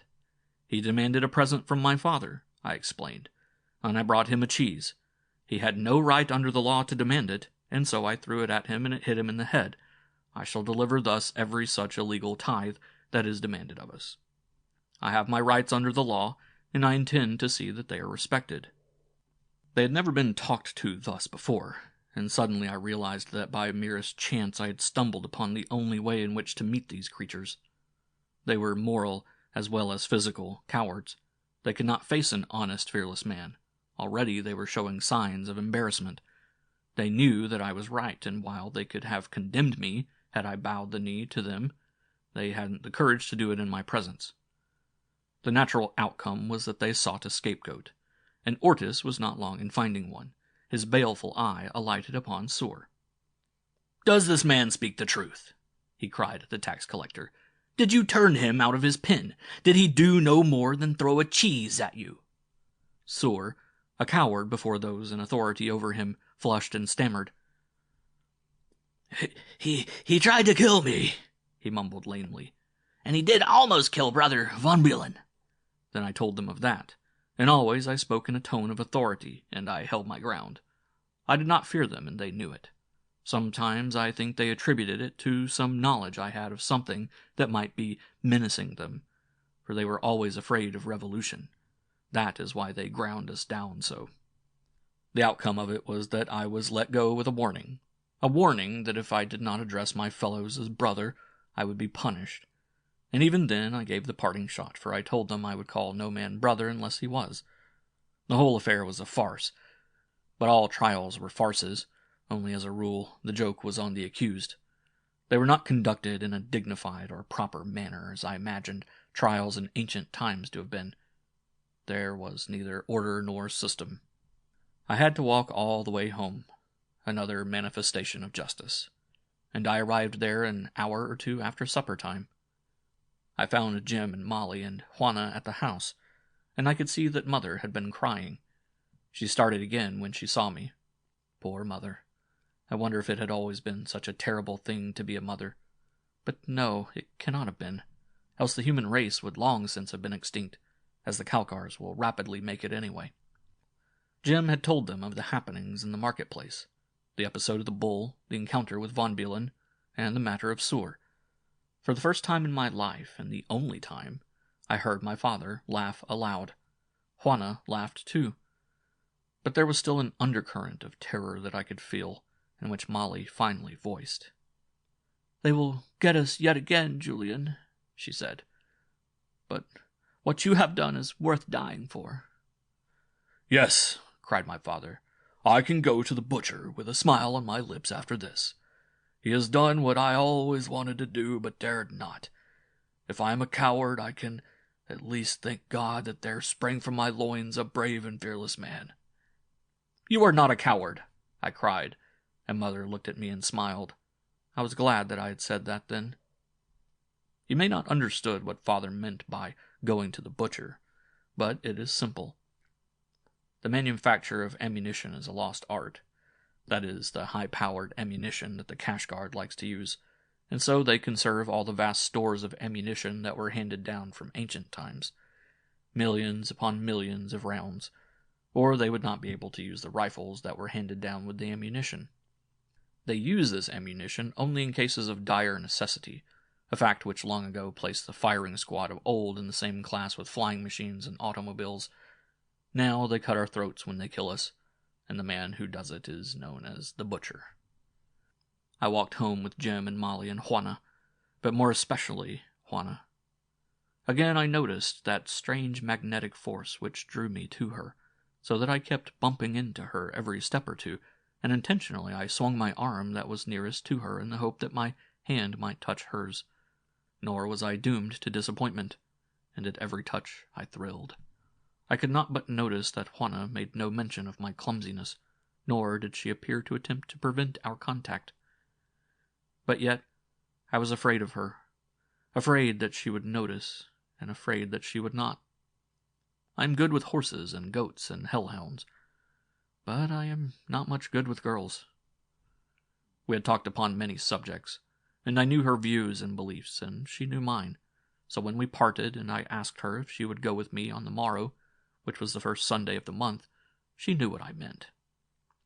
She said that she would, and I went home very happy, for I knew that she and I were going to defy the common enemy side by side, that hand in hand we would face the grim reaper for the sake of the greatest cause on earth. On the way, I overtook Peter Johansen, going in the direction of our home.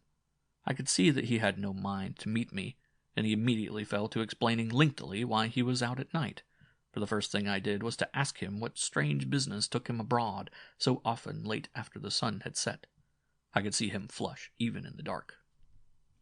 "Why," he exclaimed, "this is the first time in months that I have gone out after supper." And then something about the man made me lose my temper, and I blurted out what was in my heart. "You lie!" I cried. "You lie, you damned spy!" And then Peter Johansen went white, and suddenly whipping a knife from his clothes, he leapt at me, striking wildly for any part of me that the blade might reach. At first he liked to have got me, so unexpected and so venomous was the attack, but though I was struck twice on the arm and cut a little, I managed to ward the point from any vital part, and in a moment I had seized his knife wrist. That was the end. I just twisted it a little. I did not mean to twist hard, and something snapped inside his wrist. Peter let out an awful scream. His knife dropped from his fingers, and I pushed him from me and gave him a good kick as he was leaving. A kick that I think he will remember for some time. Then I picked up his knife and hurled it as far as I could in the direction of the river, and went on my way toward home, whistling. When I entered the house, Mother came out of her room, and putting her arms about my neck, she clung closely to me. "Dear boy," she murmured, "I am so happy because you are happy. She is a dear girl, and I love her as much as you do." "What is the matter?" I asked. "What are you talking about?" "I heard you whistling," she said, "and I knew what it meant. Grown men whistle but once in their lives." I picked her up in my arms and tossed her to the ceiling. "Oh, Mother dear," I cried, "I wish it were true, and maybe it will be some day if I am not too much of a coward, but not yet." "Then why were you whistling?" she asked, surprised and a bit skeptical too, I imagine. "I whistled," I explained, "because I just broke the wrist of a spy and kicked him across the road." "Peter?" she asked, trembling. "Yes, Mother, Peter. I called him a spy, and he tried to knife me." "Oh, my son!" she cried. "You did not know. It is my fault. I should have told you. Now he will fight no more in the dark, but he will come out in the open, and when he does that, I am lost." "What do you mean?" I asked.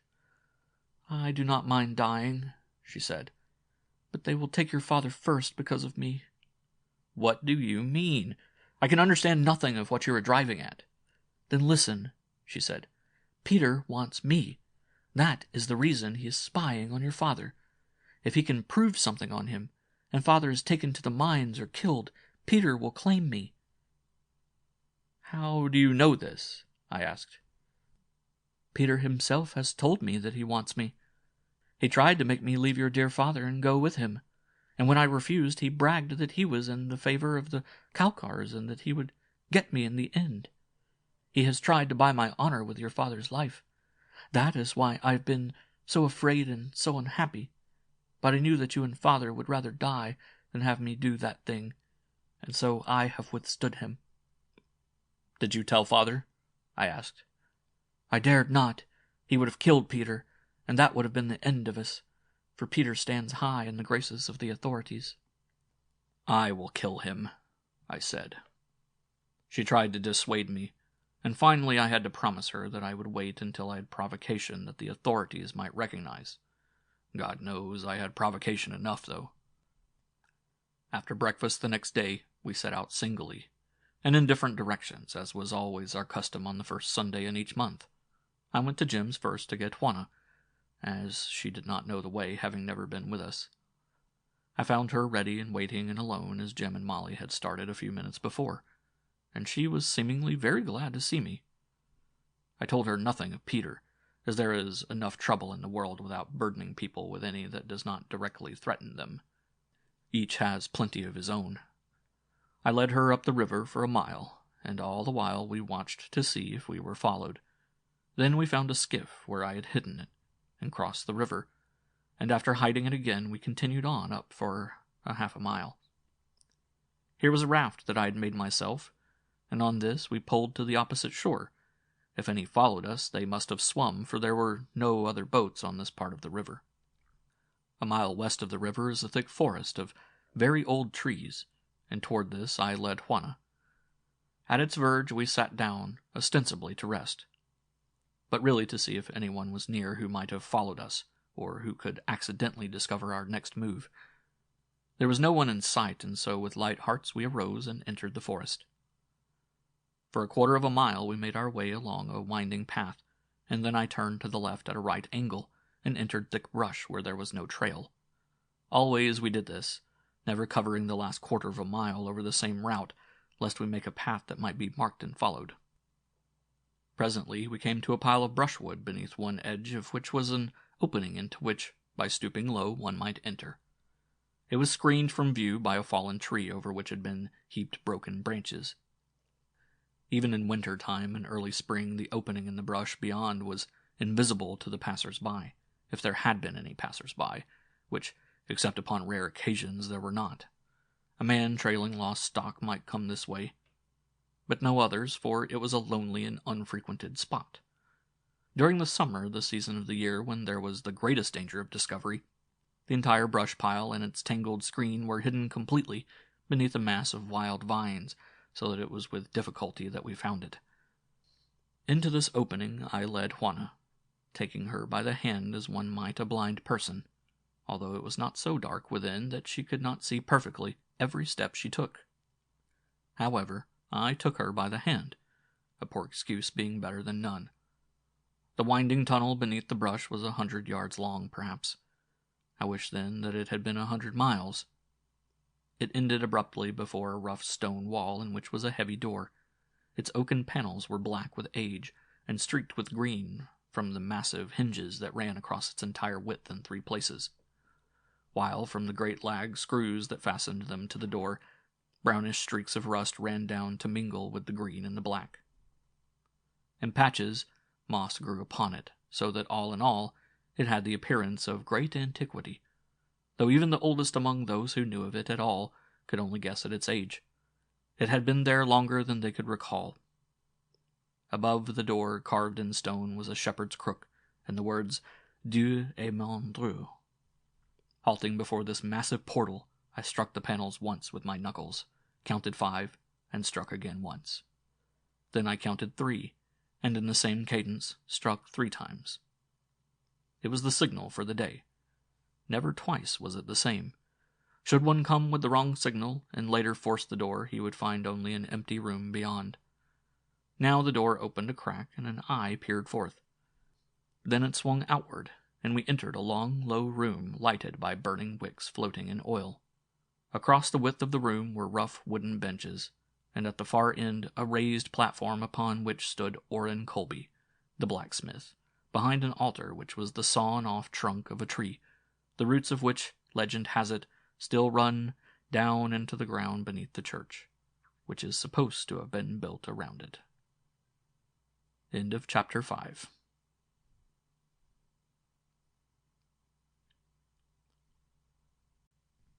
Chapter 6. Betrayed. There were 12 people sitting on the benches when we entered, so that with Orrin Colby, ourselves, and the man at the door we were 16 in all. Colby is the head of our church, his great-grandfather having been a Methodist minister. Father and mother were there, sitting next to Jim and Molly, and there were Samuels the Jew, Betty Worth, who was Dennis Corrigan's woman, and all the other familiar faces. They had been waiting for us, and as soon as we were seated, the services commenced with a prayer, everyone standing with bowed head. Orrin Colby always delivered the same short prayer at the opening of services, each first Sunday of every month. It ran something like this: God of our fathers, through generations of persecution and cruelty, in a world of hate that has turned against you, we stand at your right hand, loyal to you and to our flag. To us, your name stands for justice, humanity, love, happiness, and right, and the flag is your emblem. Once each month we risk our lives that your name may not perish from the earth. Amen. From behind the altar he took a shepherd's crook, to which was attached a flag like that in my father's possession, and held it aloft, whereat we all knelt in silence for a few seconds. Then he replaced it, and we arose. Then we sang a song. It was an old song that started like this: Onward, Christian soldier. It was my favorite song. Molly Sheehan played a violin while we sang. Following the song, Orrin Colby talked to us. He always talked about the practical things that affected our lives and our future. It was a homely talk, but it was full of hope for better times. I think that at these meetings, once each month, we heard the only suggestions of hope that ever came into our lives. There was something about Orrin Colby that inspired confidence and hope. These days were the bright spots in our drab existence that helped to make life bearable. After that we sang again, and then Samuels, the Jew, prayed, and the regular service was over, after which we had short talks by various members of our church. These talks were mostly on the subject which dominated the minds of all: a revolution. But we never got any further than talking. How could we? We were probably the most thoroughly subjugated people the world had ever known. We feared our masters, and we feared our neighbors. We did not know whom we might trust outside that little coterie of ours, and so we dared not seek recruits for our cause, although we knew that there must be thousands who would sympathize with us. Spies and informers were everywhere. They, the cash guard, and the butcher, were the agencies by which they controlled us. But of all, we feared most the spies and informers. For a woman, for a neighbor's house, and in one instance of which I know, for a setting of eggs, men have been known to inform on their friends, sending them to the mines or the butcher. Following the talks, we just visited together and gossiped for an hour or two, enjoying the rare treat of being able to speak our minds freely and fearlessly. I had to retell several times my experiences before Ortis's new court-martial, and I know that it was with difficulty that they believed that I had said the things I had to our masters and come away free and alive. They simply could not understand it. All were warned of Peter Johansen, and the names of others under suspicion of being informers were passed around that we might all be on our guard against them. We did not sing again, for even on these days that our hearts were lightest, they were too heavy for song. About 2:00, the pass signal for the next meeting was given out, and then we started away singly or in pairs. I volunteered to go last, with Juana, and see that the door was locked, and an hour later, after the rest had gone, we started out about 5 minutes behind Samuels the Jew. Juana and I had emerged from the wood, when we noticed a man walking cautiously in the shade of the trees ahead of us. He seemed to be following someone, and immediately there sprang to my thoughts the ever-near suspicion: spy.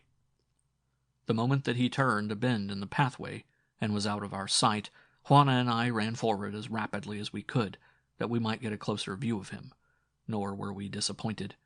We saw and recognized him, and we also saw whom he shadowed. It was Peter Johansen, carrying one arm in a sling, sneaking along behind Samuel's. Casting about in my mind for some plan to throw Peter off the track, I finally hit upon a scheme which I immediately put into execution.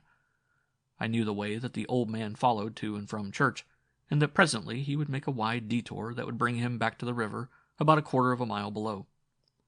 Juana and I could walk straight to the spot and arrive long before Samuels did, and this we proceeded to do. About half an hour after we reached the point at which we knew he would strike the river, we heard him coming, and withdrew into some bushes. On he came, all oblivious of the creature on his trail, and a moment later we saw Peter come into view and halt at the edge of the trees. Then Juana and I stepped out and hailed Samuels. "Did you see nothing of them?" I asked in a tone of voice loud enough to be distinctly heard by Peter, and then before Samuels could reply, I added, "We have searched far up the river and never a sign of a goat about. I do not believe that they came this way after all, but if they did, the Hellhounds will get them after dark. Come now, we might as well start for home and give the search up as a bad job." I had talked so much and so rapidly that Samuels had guessed that I must have some reason for it, and so he held his peace, other than to say that he had seen nothing of any goats. Not once had Juana or I let our glances betray that we knew of Peter's presence, though I could not help but see him dodge behind a tree the moment that he saw us. The three of us then continued on toward home in the shortest direction, and on the way I whispered to Samuels what we had seen. The old man chuckled, for he thought as I did that my ruse must have effectually baffled Johansen, unless he had followed Moses farther than we guessed. Very cautiously, during the ensuing week, the word was passed around by means with which we were familiar that Johansen had followed Samuels from church, but as the authorities paid no more attention to Moses than before, we finally concluded that we had thrown Peter off the trail. The Sunday following church we were all seated in Jim's yard under one of his trees that had already put forth its young leaves and afforded shade from the sun. We had been talking of homely things, the coming crops, the newborn kids, Molly's little pigs. The world seemed unusually kindly. The authorities had not persecuted us of late. Rather, they had left us alone. A respite of 2 weeks seemed like heaven to us. We were quite sure by this time that Peter Johansen had discovered nothing, and our hearts were freer than for a long time past. We were sitting thus in quiet and contentment, enjoying a brief rest from our lives of drudgery, when we heard the pounding of horses' hoofs upon the hard earth of the path that leads down the river in the direction of the marketplace. Suddenly the entire atmosphere changed. Relaxed nerves became suddenly taut. Peaceful eyes resumed their hunted expression. Why? The Kashgard rides. And so they came, 50 of them, and at their head rode brother General Ortis. At the gateway of Jim's house they drew rein, and Ortis dismounted and entered the yard. He looked at us as a man might look at carrion, and he gave us no greeting, which suited us perfectly. He walked straight to Juana, who was seated on a little bench, beside which I stood leaning against the bole of the tree. None of us moved. He halted before the girl. "I have come to tell you," he said to her, "that I have done you the honor to choose you as my woman, to bear my children, and keep my house in order." He stood then looking at her, and I could feel the hair upon my head rise, and the corners of my upper lip twitched. I know not why. I only know that I wanted to fly at his throat and kill him, to tear his flesh with my teeth, to see him die. And then he looked at me and stepped back, after which he beckoned to some of his men to enter. When they had come, he again addressed Juana, who had risen and stood swaying to and fro as might one who has been dealt a heavy blow upon the head and half stunned. "You may come with me now," he said to her, and then I stepped between them and faced him, and again he stepped back a pace. "She will not come with you now or ever," I said, and my voice was very low, not above a whisper. "She is my woman. I have taken her." It was a lie, the last part. But what is a lie to a man who would commit murder in the same cause?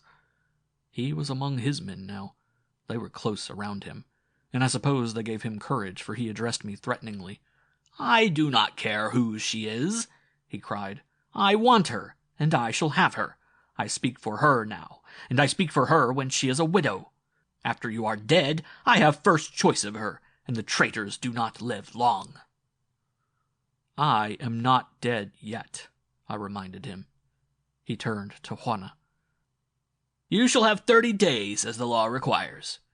But you can save your friends trouble if you come now. They will not be molested then, and I will see that their taxes are lowered." Juana gave a little gasp and looked around at us, and then she straightened her shoulders and came close to me. "No," she said to Ortis, "I will never go. This is my man. He has taken me. Ask him if he will give me up to you. You will never have me alive." "Don't be too sure of that," he growled. "I believe you are both lying to me, for I have had you watched, and I know that you do not live under the same roof. And you," he glared at me, "tread carefully, for the eyes of the law find traitors where others do not see them." Then he turned and strode from the yard. A minute later, they were gone in a cloud of dust. Now our happiness and peace had fled. It was always thus, and there was no hope. I dared not look at Juana after what I had said, but then, had she not said the same thing? We all talked lamely for a few minutes, and then Father and Mother rose to go, and a moment later Jim and Molly went indoors. I turned to Juana. She stood with her eyes upon the ground and a pretty flush upon her cheek. Something surged up in me. A mighty force that I had never known possessed me, and before I realized what it impelled me to do, I had seized Juana in my arms and was covering her face and lips with kisses. She fought to free herself, but I would not let her go. "You are mine," I cried. "You are my woman. I've said it. You have said. You're my woman. God, how I love you." She lay quiet then and let me kiss her, and presently her arms stole about my neck, and her lips sought mine in an interval that I had drawn them away, and they moved upon my lips in a gentle caress that was yet palpitant with passion. This was a new Juana, a new and very wonderful Juana. "You really love me?" she asked at last. "I heard you say it." "I have loved you from the moment I saw you looking up at me from beneath the Hellhound," I replied. "You have kept it very much of a secret to yourself, then," she teased me. "If you loved me so, why did you not tell me? Were you going to keep it from me all my life, or were you afraid? Brother Ortis was not afraid to say that he wanted me. Is my man, my Julian, less brave than he?" I knew that she was only teasing me, and so I stopped her mouth with kisses, and then, "Had you been a Hellhound or Sewer or even Ortis," I said, "I could have told you what I thought of you. But being Juana and a little girl, the words would not come. I am a great coward." We talked until it was time to go home to supper, and I took her hand to lead her to my house. "But first," I said, "you must tell Molly and Jim what has happened, and that you will not be back. For a while we can live under my father's roof, but as soon as may be I will get permission from the Tivos to take the adjoining land, and work it, and then I shall build a house." She drew back and flushed. "I cannot go with you yet," she said. "What do you mean?" I asked. "You are mine."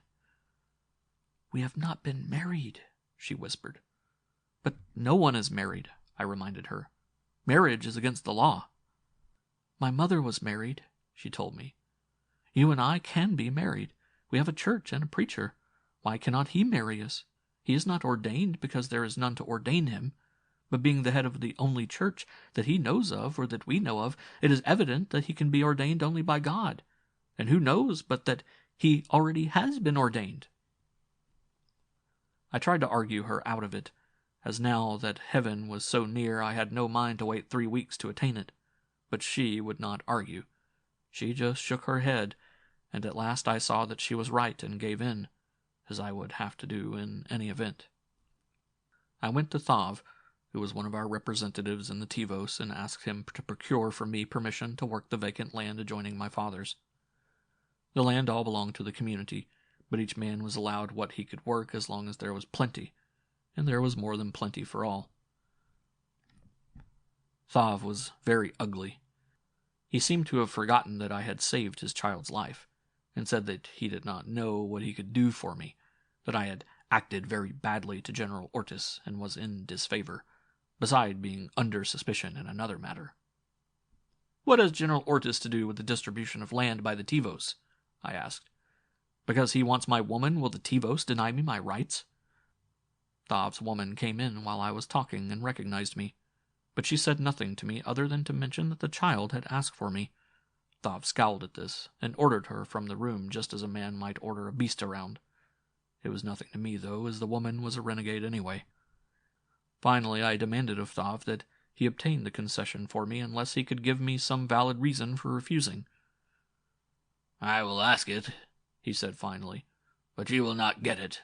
Be sure of that." As I was leaving the house, Thav's woman stopped me. "I will do what I can for you," she whispered. She must have seen me draw away instinctively as from an unclean thing, for she flushed and then said, "Please don't. I have suffered enough. I have paid the price of my treachery. But know, Yank," and she put her lips close to my ear, "that at heart I am more Yank than I was when I did this thing. And," she continued, "I've never spoke a word that could harm one of you. Tell them that. Please tell them. I do not want them to hate me so. And God of our fathers, how I've suffered. The degradation, the humiliation, it has been worse than what you were made to suffer. The creatures are lower than the beasts of the forest.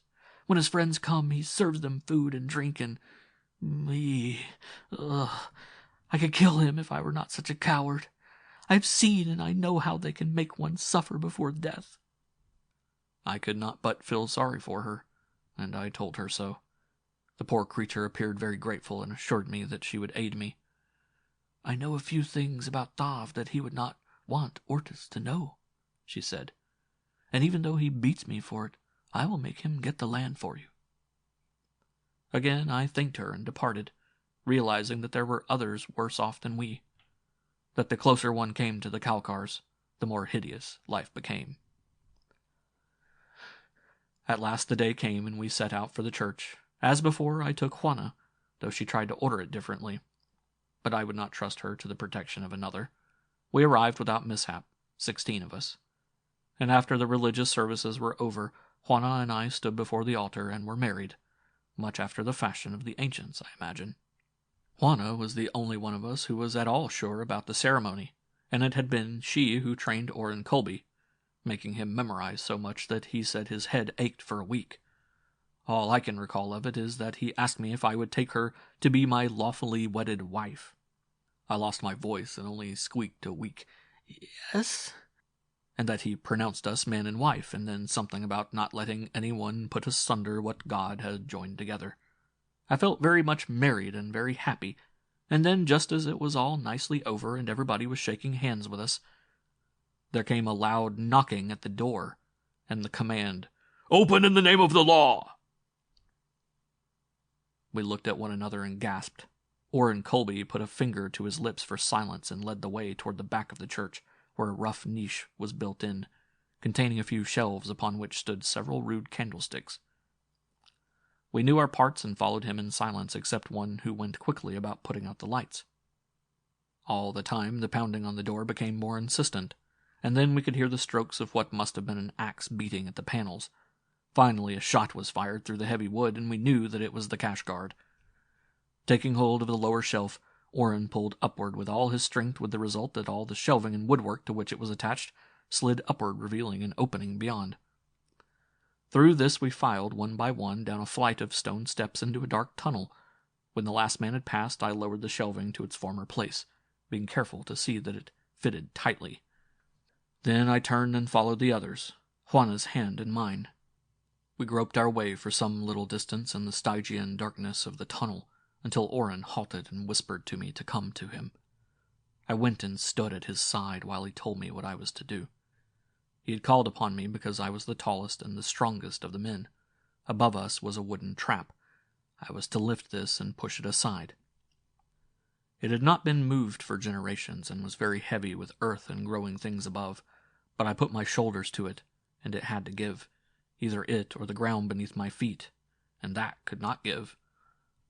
At last I had it off, and in a few minutes I had helped them all out into the midst of a dense wood.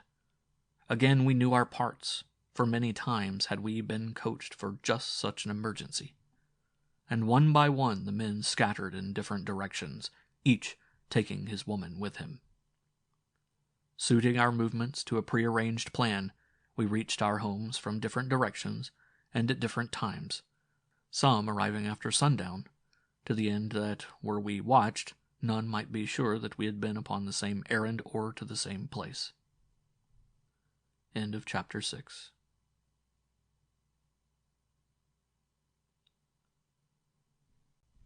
Chapter 7. The Arrest of Julian VIII.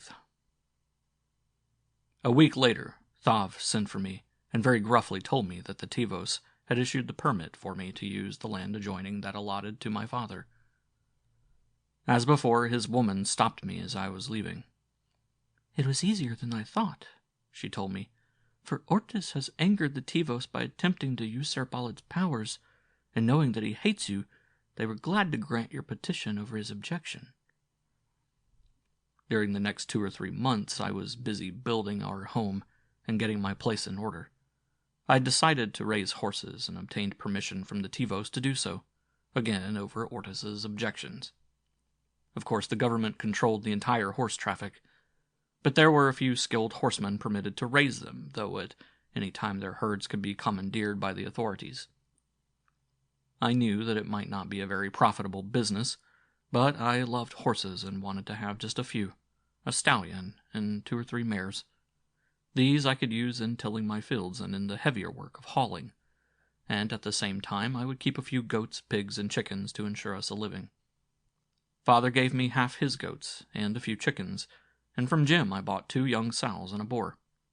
Later I traded a few goats to the Tivos for 2 old mares that they thought were no longer worth keeping, and that same day I was told of a stallion, a young outlaw, that Hoffmeyer had. The beast was 5 years old and so vicious that none dared approach him, and they were on the point of destroying him. I went to Hoffmeyer and asked if I could buy the animal. I offered him a goat for it, which he was glad to accept, and then I took a strong rope and went to get my property. I found a beautiful bay with the temper of a hellhound. When I attempted to enter the pen, he rushed at me with ears back and jaws distended, but I knew that I must conquer him now or never, and so I met him with only a rope in my hand, nor did I wait for him. Instead, I ran to meet him, and when he was in reach, I struck him once across the face with the rope, at which he wheeled and let both hind feet fly out. Then I cast the noose that was at one end of the rope and caught him about the neck, and for half an hour we had a battle of it. I never struck him unless he tried to bite or strike me, and finally I must have convinced him that I was master, for he let me come close enough to stroke his glossy neck, though he snorted loudly all the while that I did so. When I had quieted him a bit, I managed to get a half hitch around his lower jaw, and after that I had no difficulty in leading him from the pen. Once in the open, I took the coils of my rope in my left hand, and before the creature knew what I was about, had vaulted to his back.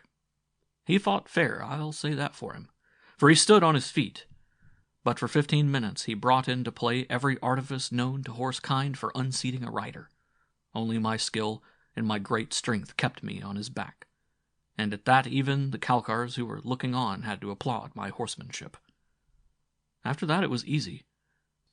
I treated him with kindness, something he had never known before, and as he was an unusually intelligent animal, he soon learned that I was not only his master, but his friend, and from being an outlaw he became one of the kindest and most tractable animals I have ever seen, so much so, in fact, that Juana used to ride him bareback. I love all animals and always have, but I think I never loved any animal as I did Red Lightning, as we named him. The authorities left us pretty well alone for some time because they were quarreling among themselves. Jim said there was an ancient saying about honest men getting a little peace when thieves fell out, and it certainly fitted our case perfectly. But the peace didn't last forever, and when it broke, the bolt that fell was the worst calamity that had ever come to us. One evening Father was arrested for trading at night and taken away by the cash guard. They got him as he was returning to the house from the goat pens, and would not even permit him to bid goodbye to Mother. Juana and I were eating supper in our own house, about 300 yards away, and never knew anything about it until Mother came running over to tell us. She said that it was all done so quickly that they had Father and were gone before she could run from the house to where they arrested him. They had a spare horse and hustled him onto it. Then they galloped away toward the lake front. It seems strange that neither Juana nor I heard the hoofbeats of the horses, but we did not. I went immediately to Thav and demanded to know why Father had been arrested, but he professed ignorance of the whole affair. I had ridden to his place on Red Lightning, and from there I started to the Kashgard barracks, where the military prison is. It is contrary to law to approach the barracks after sunset without permission, so I left Red Lightning in the shadow of some ruins 100 yards away, and started on foot toward that part of the post where I knew the prison to be located. The latter consists of a high stockade around the inside, of which are rude shelters upon the roofs, of which armed guards patrol. The center of the rectangle is an open court where the prisoners exercise, cook their food, and wash their clothing, if they care to.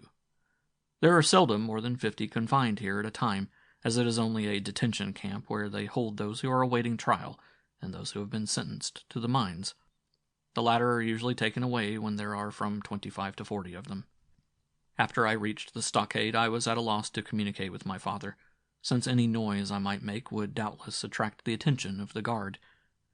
But finally, through a crack between two boards, I attracted the attention of a prisoner. The man came close to the stockade, and I whispered to him that I wished to speak with Julian VIII.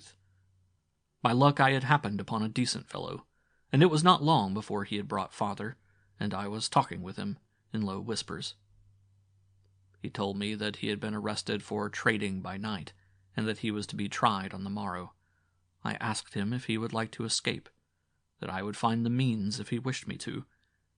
But he said that he was innocent of the charge, as he had not been off our farm at night for months, and that doubtless it was a case of mistaken identity, and that he would be freed in the morning. I had my doubts, but he would not listen to escape, as he argued that it would prove his guilt, and then they would have him for sure. "Where may I go," he asked, "if I escape? I might hide in the woods, but what a life! I could never return to your mother, and so sure am I that they can prove nothing against me, that I would rather stand trial than face the future as an outlaw."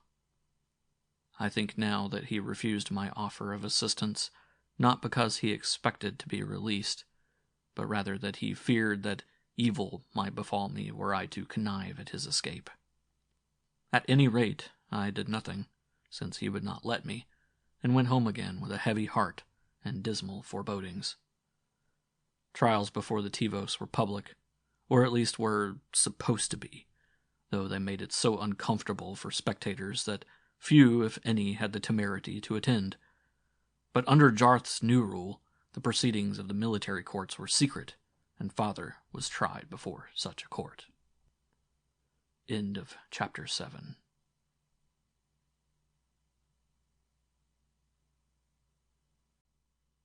Chapter 8.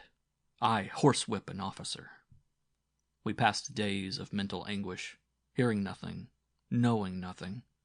And then one evening a single Kashgard rode up to Father's house. Juana and I were there with Mother. The fellow dismounted and knocked at the door, a most unusual courtesy from one of these. He entered at my bidding, and stood there a moment looking at Mother. He was only a lad, a big, overgrown boy, and there were neither cruelty in his eyes nor the mark of the beast in any of his features. His mother's blood evidently predominated, and he was unquestionably not all Kalkar. Presently he spoke. "Which is Julian the Eighth's woman?" he asked, but he looked at Mother as though he already guessed. "I am," said Mother. The lad shuffled his feet and caught his breath. It was like a stifled sob. "I am sorry," he said, "that I bring you such sad news." And then we guessed that the worst had happened. "The mines?" Mother asked him, and he nodded affirmatively. 10 years, he exclaimed, as one might announce a sentence of death, for such it was. He never had a chance. he volunteered. "It was a terrible thing. They are beasts." I could not but show my surprise that a cash guard should speak so of his own kind, and he must have seen it in my face. "We are not all beasts," he hastened to exclaim. I commenced to question him then, and I found that he had been a sentry at the door during the trial, and had heard it all.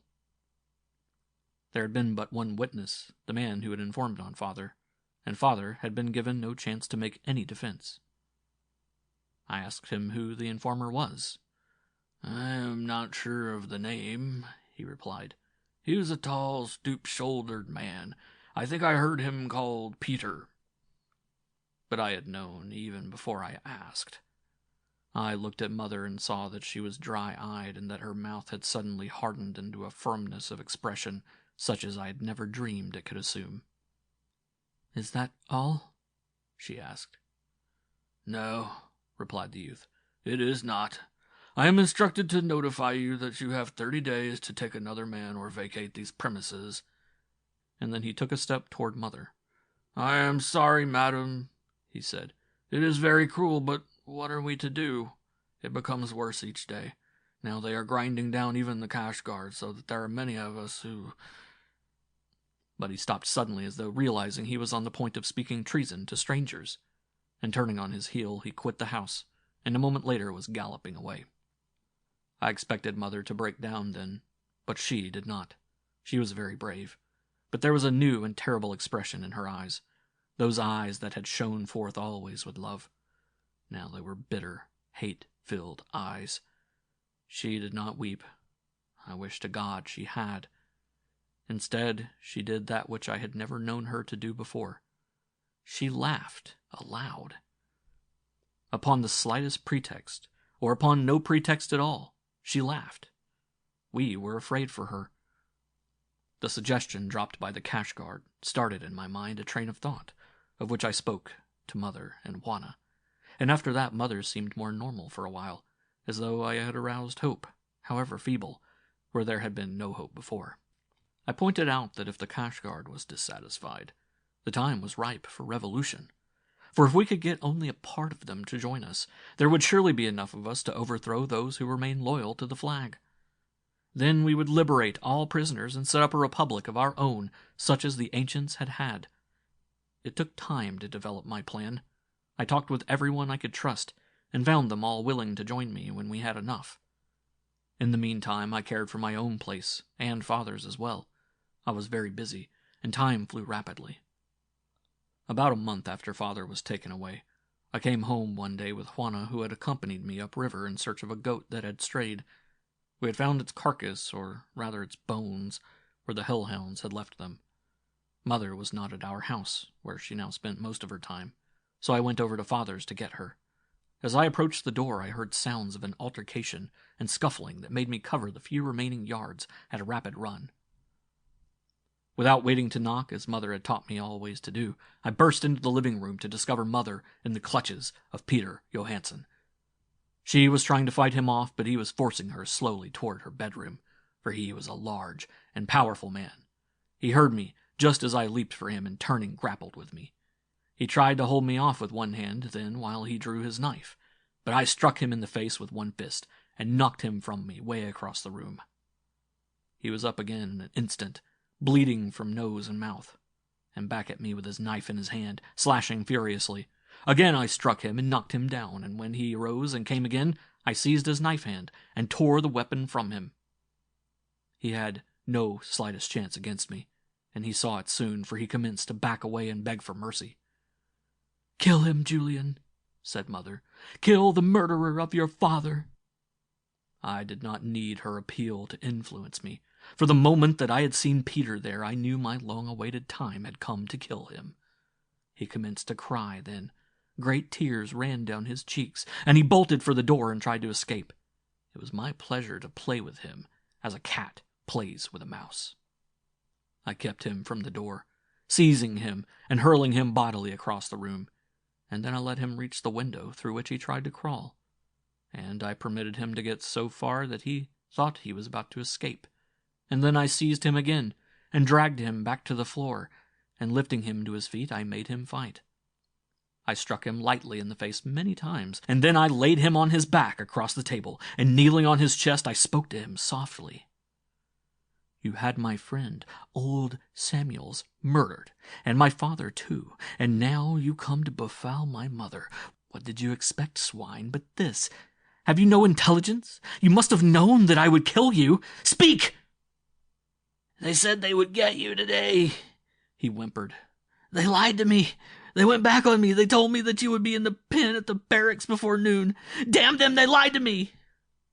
So, that was how it was, hey?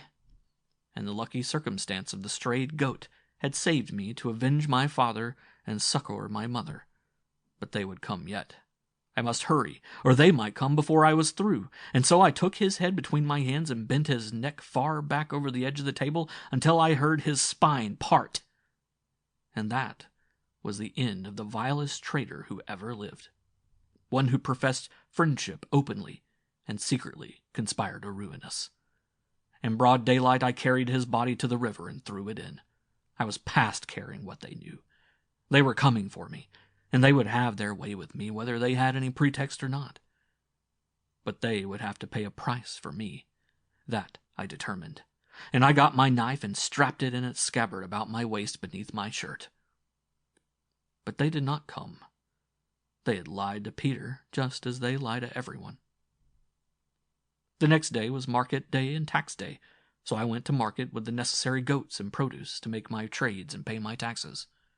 As Seward passed around the market-place, making his collections, or rather his levies, for we had to deliver the stuff to his place ourselves, I saw from the excited conversation of those in his wake that he was spreading alarm and consternation among the people of the commune. I wondered what it might all be about. Nor had I long to wait to discover, for he soon reached me. He could neither read nor write, but he had a form furnished by the government upon which were numbers that the agents were taught how to read, and which stood for various classes of produce, livestock, and manufactures. In columns beneath these numbers he made marks during the month for the amount of my trades in each item. It was all crude, of course, and inaccurate, but as they always overcharged us and then added something to make up for any errors they might have made to our credit, the government was satisfied even if we were not. Being able to read and write, as well as to figure, I always knew to a dot just what was due from me in tax, and I always had an argument with Seward, from which government emerged victorious every time. This month I should have owed him 1 goat, but he demanded 3. "How is that?" I asked. "Under the old rate you owed me the equivalent of 1.5 goats, but since the tax had been doubled under the new law, you owe me 3 goats. Then it was I knew the cause of the excitement in other parts of the marketplace. "How do you expect us to live if you take everything from us?" I asked. "The government does not care whether you live or not," he replied, "as long as you pay taxes while you do live." "I will pay the 3 goats," I said, "because I have to. But next market day I will bring you a present of the hardest cheese I can find." He did not say anything, for he was afraid of me unless he was surrounded by cash guards. But he looked ugly. The commander of the cash guard company must have noticed the crowd around us, for he rode straight toward me alone. I would not give him the satisfaction of thinking that I feared him, and so I stood there waiting. The officer reined in before me. "What are you doing here?" he barked. "Minding my own business, as you had better do," I replied. "You swine are becoming insufferable," he cried. "Get to your pen where you belong. I will stand for no mobs and no insolence." I just stood there looking at him. But there was murder in my heart. He loosened the bull-hide whip that hung at the pommel of his saddle. "You have to be driven, do you?" He was livid with sudden anger and his voice almost a scream. Then he struck at me, a vicious blow with the heavy whip, struck at my face. I dodged the lash and seized it, wrenching it from his puny grasp. And then I caught his bridle, and though his horse plunged and fought, I lashed the rider with all my strength 12 times before he tumbled from the saddle to the trampled earth of the marketplace. Then his men were upon me, and I went down from a blow on the head. They bounded my hands while I was unconscious, and then hustled me roughly into a saddle. I was half dazed during the awful ride that ensued.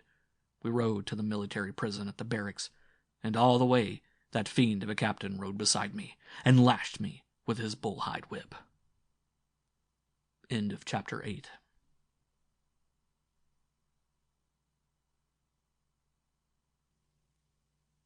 Chapter 9. Revolution. Then they threw me into the pen where the prisoners were kept, and after they had left I was surrounded by the other unfortunates incarcerated there.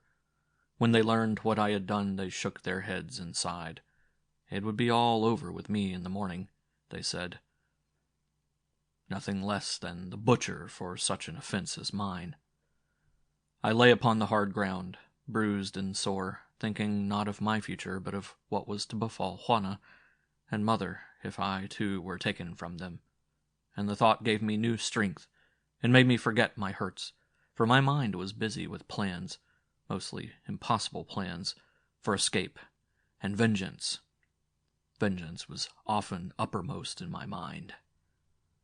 Above my head, at intervals, I heard the pacing of the sentry upon the roof. I could tell, of course, each time that he passed, and the direction in which he was going. It required about 5 minutes for him to pass above me, reach the end of his post, and return. That was when he went west. Going east, he took but a trifle over 2 minutes. Therefore, when he passed me going west, his back was toward me for about 2.5 minutes. But when he went east, it was only for about a minute that his face was turned from the spot where I lay. Of course, he could not see me while I lay beneath the shed. But my plan, the one I finally decided upon, did not include remaining in the shed. I had evolved several subtle schemes for escape, but finally cast them all aside and chose instead the boldest that occurred to me. I knew that at best the chances were small that I could succeed in any plan, and therefore the boldest seemed as likely as any other, and it at least had the advantage of speedy results. I would be free, or I would be dead, in a few brief moments after I essayed it. I waited, therefore, until the other prisoners had quieted down, and comparative silence in the direction of the barracks and the parade assured me that there were few abroad. The sentry came and went, and came again upon his monotonous round.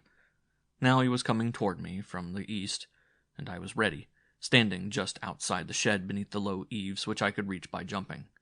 I heard him pass and gave him a full minute to gain the distance I thought necessary to drown the sounds of my attempt from his ears. And then I leaped for the eaves, caught with my fingers, and drew myself quickly to the roof. I thought that I did it very quietly, but the fellow must have had the ears of a hellhound, for no more had I drawn my feet beneath me for the quick run across the roof than a challenge rang out from the direction of the sentry, and almost simultaneously the report of a rifle. Instantly all was pandemonium. Guards ran, shouting from all directions. Lights flashed in the barracks. Rifles spoke from either side of me and from behind me, while from below rose the dismal howlings of the prisoners. It seemed then that 100 men had known of my plan, and been lying in wait for me, but I was launched upon it, and even though I had regretted it, there was nothing to do but carry it through to whatever was its allotted end. It seemed a miracle that none of the bullets struck me, but of course it was dark and I was moving rapidly. It takes seconds to tell about it, but it required less than a second for me to dash across the roof and leap to the open ground beyond the prison pen. I saw lights moving west of me, and so I ran east toward the lake, and presently the firing ceased as they lost sight of me, though I could hear sounds of pursuit. Nevertheless, I felt that I had succeeded and was congratulating myself upon the ease with which I had accomplished the seemingly impossible, when there suddenly rose before me out of the black night the figure of a huge soldier pointing a rifle point-blank at me. He issued no challenge, nor asked any question, just pulled the trigger. I could hear the hammer strike the firing pin, but there was no explosion. I did not know what the reason was, nor did I ever know. All that was apparent was that the rifle missed fire, and then he brought his bayonet into play while I was springing toward him. Foolish man. But then he did not know that it was Julian the Ninth he faced. Pitifully, futilely, he thrust at me, and with one hand I seized the rifle and tore it from his grasp. In the same movement, I swung it behind me and above my head, bringing it down with all the strength of one arm upon his thick skull. Like a felled ox, he tumbled to his knees and then sprawled forward upon his face, his head crushed to a pulp. He never knew how he died. Behind me I heard them coming closer, and they must have seen me, for they opened fire again, and I heard the beat of horses' hooves upon my right and left. They were surrounding me upon 3 sides, and upon the 4th was the great lake. A moment later I was standing upon the edge of the ancient breakwater, while behind me rose the triumphant cries of my pursuers. They had seen me, and they knew that I was theirs. At length they thought they knew so. I did not wait for them to come closer, but raising my hands above me I dove head foremost into the cool waters of the lake, and swimming rapidly beneath the surface, I kept close in the shadows and headed north. I had spent much of my summer life in the water of the river, so that I was as much at home in that liquid element as in air. But this, of course, the Kalkars did not know, for even had they known that Julian IX could swim, they could not at that time have known which prisoner it was who had escaped, and so I think they must have thought what I wanted them to think, that I had chosen self-drowning to recapture. However, I was sure they would search the shore in both directions, and so I kept to the water after I came to the surface, and when I was sure that no one was directly above me, I swam farther out until I felt there was little danger of being seen from shore, for it was a dark night. And thus I swam on, until I thought I was opposite the mouth of the river, when I turned toward the west, searching for it. Luck was with me. I swam directly into it, and a short distance up the sluggish stream before I knew that I was out of the lake. But even then I did not take to the shore, preferring to pass the heart of the ancient city before trusting myself to land. At last I came out upon the north bank of the river, which is farthest from the Kalkars barracks, and made my way as swiftly as possible upstream in the direction of my home. Here, hours later, I found an anxious Juana awaiting me, for already she had heard what had transpired in the marketplace. I had made my plans, and had soon explained them to Juana and Mother. There was nothing for them but to acquiesce, as only death could be our lot if we remained in our homes another day. I was astonished even that they had not already fallen upon Juana and Mother. As it was, they might come any minute. There was no time to lose. Hastily wrapping up a few belongings, I took the flag from its hiding place above the mantel and tucked it in my shirt. Then we were ready. Going to the pens, we caught up Red Lightning and the 2 mares and 3 of my best milk goats. These latter we tied, and after Juana and Mother had mounted the mares, I laid 1 goat in front of each across a mare's withers, and the 3rd before myself upon Red Lightning, who did not relish the strange burden, and gave me considerable trouble at first. We rode out upriver, leaving the pens open that the goats might scatter and possibly cover our trail until we could turn off the dusty path beyond Jim's house.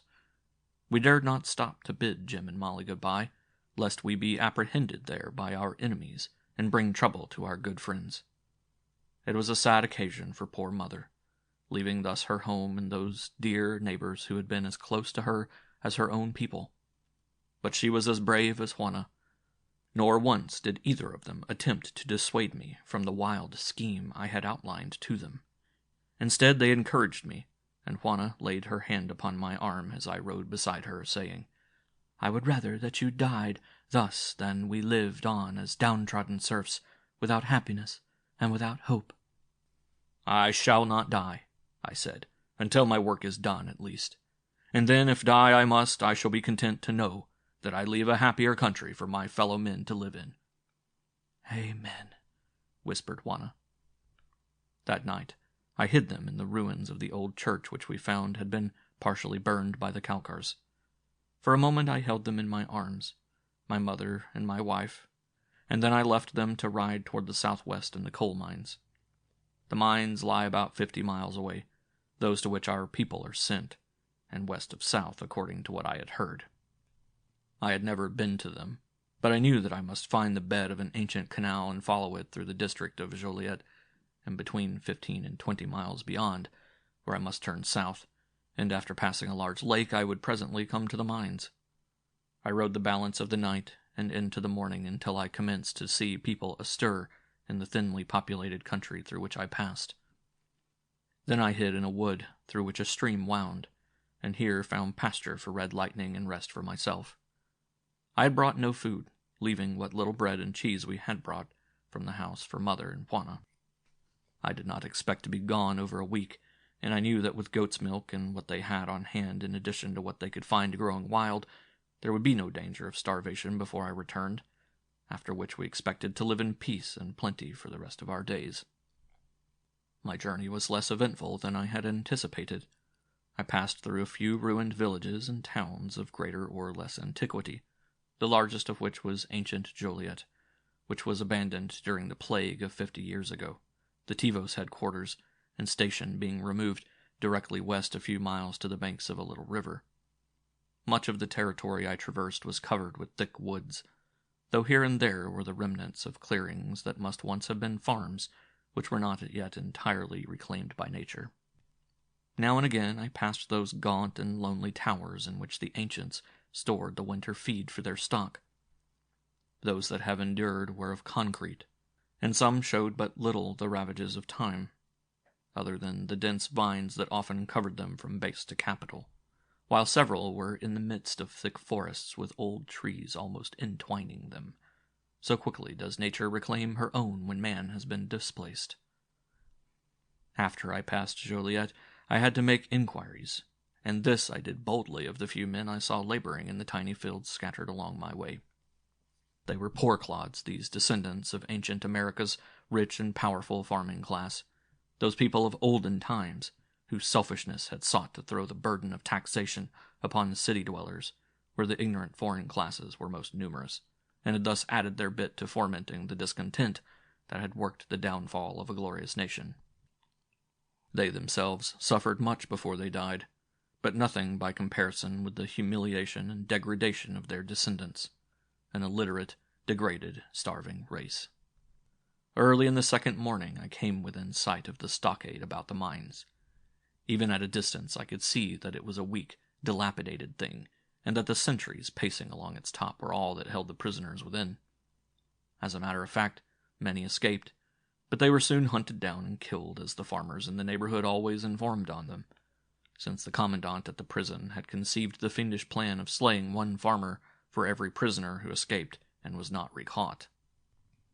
I hid until night, and then cautiously I approached the stockade, leaving Red Lightning securely tied in the woods. It was no trick to reach the stockade, so thoroughly was I hidden by the rank vegetation growing upon the outside. From a place of concealment, I watched the sentry, a big fellow, but apparently a dull clod who walked with his chin upon his breast, and with the appearance of being half asleep. The stockade was not high, and the whole construction was similar to that of the prison pen at Chicago, evidently having been designed by the same commandant in years gone by. I could hear the prisoners conversing in the shed beyond the wall, and presently, when one came near to where I listened, I tried to attract his attention by making a hissing sound. After what seemed a long time to me, he heard me, but even then it was some time before he appeared to grasp the idea that someone was trying to attract his attention, when he did move closer and tried to peer through one of the cracks, but as it was dark outside he could see nothing.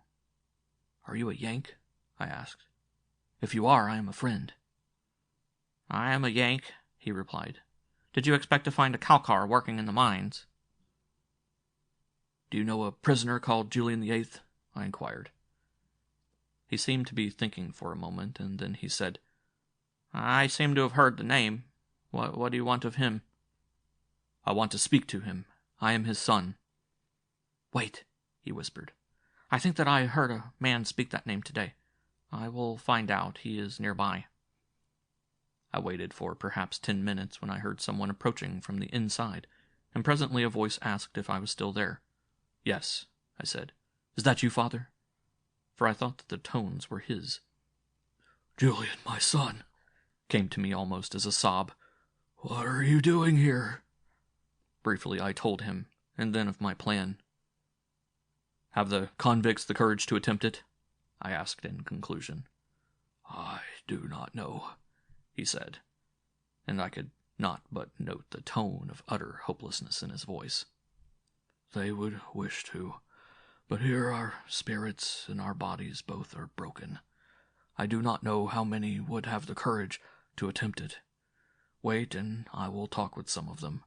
All are loyal, but just weak from overwork, starvation, and abuse. I waited for the better part of an hour before he returned. "Some will help," he said, "from the first, and others if we are successful. Do you think it worth the risk? They will kill you if you fail. They will kill us all." "And what is death to that which you are suffering?" I asked. "I know," he said, "but the worm impaled upon the hook still struggles and hopes for life. Turn back, my son. We can do nothing against them." "I shall not turn back," I whispered. "I shall not turn back." "I will help you, but I cannot speak for the others." We had spoken only when the sentry had been at a distance, falling into silence each time he approached the point where we stood. In the intervals of silence I could hear the growing restlessness of the prisoners, and I guessed that what I had said to the first man was being passed around from mouth to mouth within, until already the whole adjacent shed was seething with something akin to excitement. I wondered if it would arouse their spirits sufficiently to carry them through the next 10 minutes. If it did, success was assured. Father had told me all that I wanted to know, the location of the guardhouse and the barracks, and the number of cash guard posted here. Only 50 men to guard 5,000. How much more eloquently than words did this fact bespeak the humiliation of the American people and the utter contempt in which our scurvy masters held us. 50 men to guard 5,000. And then I started putting my plan into execution, a mad plan which had only its madness to recommend it. The sentry approached and came opposite where I stood, and I leaped for the eaves as I had leaped for the eaves of the prison pen at Chicago. Only this time I leaped from the outside, where the eaves are closer to the ground, and so the task was easier. I leaped for them and caught them, and then I scrambled up behind the sentry, and before his dull wits told him there was someone behind him, I was upon his back, and the same fingers that through a mad bull closed upon his windpipe. The struggle was brief. He died quickly, and I lowered him to the roof. Then I took his uniform from him and donned it, with his ammunition belt, and I took his bayoneted rifle, and started out upon his post, walking with slow tread, and with my chin upon my breast as he had walked. At the end of my post I waited for the sentry I saw coming upon the next, and when he was close to me, I turned back, and he turned back away from me, and then I wheeled and struck him an awful blow upon the head with my rifle. He died more quickly than the other. Instantly, I should say. I took his rifle and ammunition from him, and lowered them inside the pen to waiting hands, and then I went on to the next sentry, and the next, until I had slain 5 more, and passed their rifles to the prisoners below, and while I was doing this, 5 prisoners who had volunteered to Father climbed to the roof of the shed, and stripped the dead men of their uniforms and donned them. It was all done quietly, and in the black night none might see what was going on 50 feet away. I had to stop when I came near to the guardhouse. There I turned back, and presently slid into the pen with my accomplices, who had been going among the other prisoners with Father, arousing them to mutiny. Now were most of them ready to follow me, for so far my plan had proven successful. With equal quietness we overcame the men at the guardhouse, and then moved on in a silent body toward the barracks. So sudden and so unexpected was our attack that we met with little resistance, and we were almost 5,000 to 40 now. We swarmed in upon them like wild bees upon a foe, and we shot them and bayoneted them until none remained alive. Not one escaped, and now we were flushed with success so that the most spiritless became a veritable lion for courage. We who had taken the uniforms of the cash guard discarded them for our own garb, as we had no mind to go abroad in the hated livery of our oppressors. That very night we saddled their horses with the 50 saddles that were there, and 50 men rode the balance of the horses bareback. That made 100 mounted men, and the others were to follow on foot. On to Chicago. On to Chicago was our first slogan. We traveled cautiously, though I had difficulty in making them do so, so intoxicated were they with their first success. I wanted to save the horses, and also I wanted to get as many men into Chicago as possible. So we let the weakest ride, though I had a time of it getting Red Lightning to permit another on his sleek back. Some fell out upon the way, from exhaustion or from fear. For the nearer Chicago we approached, the more their courage ebbed. The very thought of the feared Kalkars and their cash guards took the marrow from the hearts of many. I do not know that one may blame them, for the spirit of man can endure only so much, and when it is broken, only a miracle can mend it in the same generation. We reached the ruined church a week from the day I left Mother and Juana there, and we reached it with less than 2,000 men. So rapidly had been the desertions in the last few miles before we entered the district. Father and I could scarcely wait to see our loved ones, and so we rode on ahead to greet them, and inside the church we found 3 dead goats and a dying woman, my mother with a knife protruding from her breast. She was still conscious when we entered, and I saw a great light of happiness in her eyes as they fell upon Father and upon me. I looked around for Juana, and my heart stood still, fearing that I would not find her, and fearing that I would. Mother could still speak, and as we leaned over her and Father held her in his arms, she breathed a faint story of what had befallen them. They had lived in peace until that very day when the cash guard had stumbled upon them, a large detachment under Ortis himself. They had seized them to take them away, but Mother had had a knife hidden in her clothing, and had utilized it, as we saw, rather than suffer the fate she knew awaited them. That was all, except that Juana had no knife, and Ortis had carried her off. I saw Mother die then, in Father's arms, and I helped him bury her after our men came, and we had shown them what the beasts had done, though they knew well enough, and had suffered themselves enough to know what was to be expected of the swine. End of Chapter 9.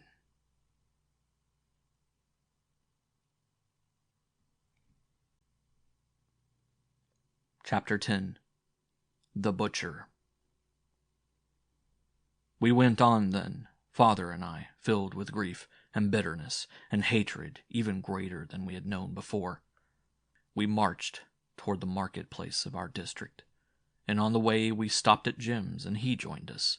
Molly wept when she heard what had befallen Mother and Juana, but presently she controlled herself and urged us on, and Jim with us, though Jim needed no urging. She kissed him goodbye with tears and pride mingled in her eyes, and all he said was, "Goodbye, girl. Keep your knife with you always."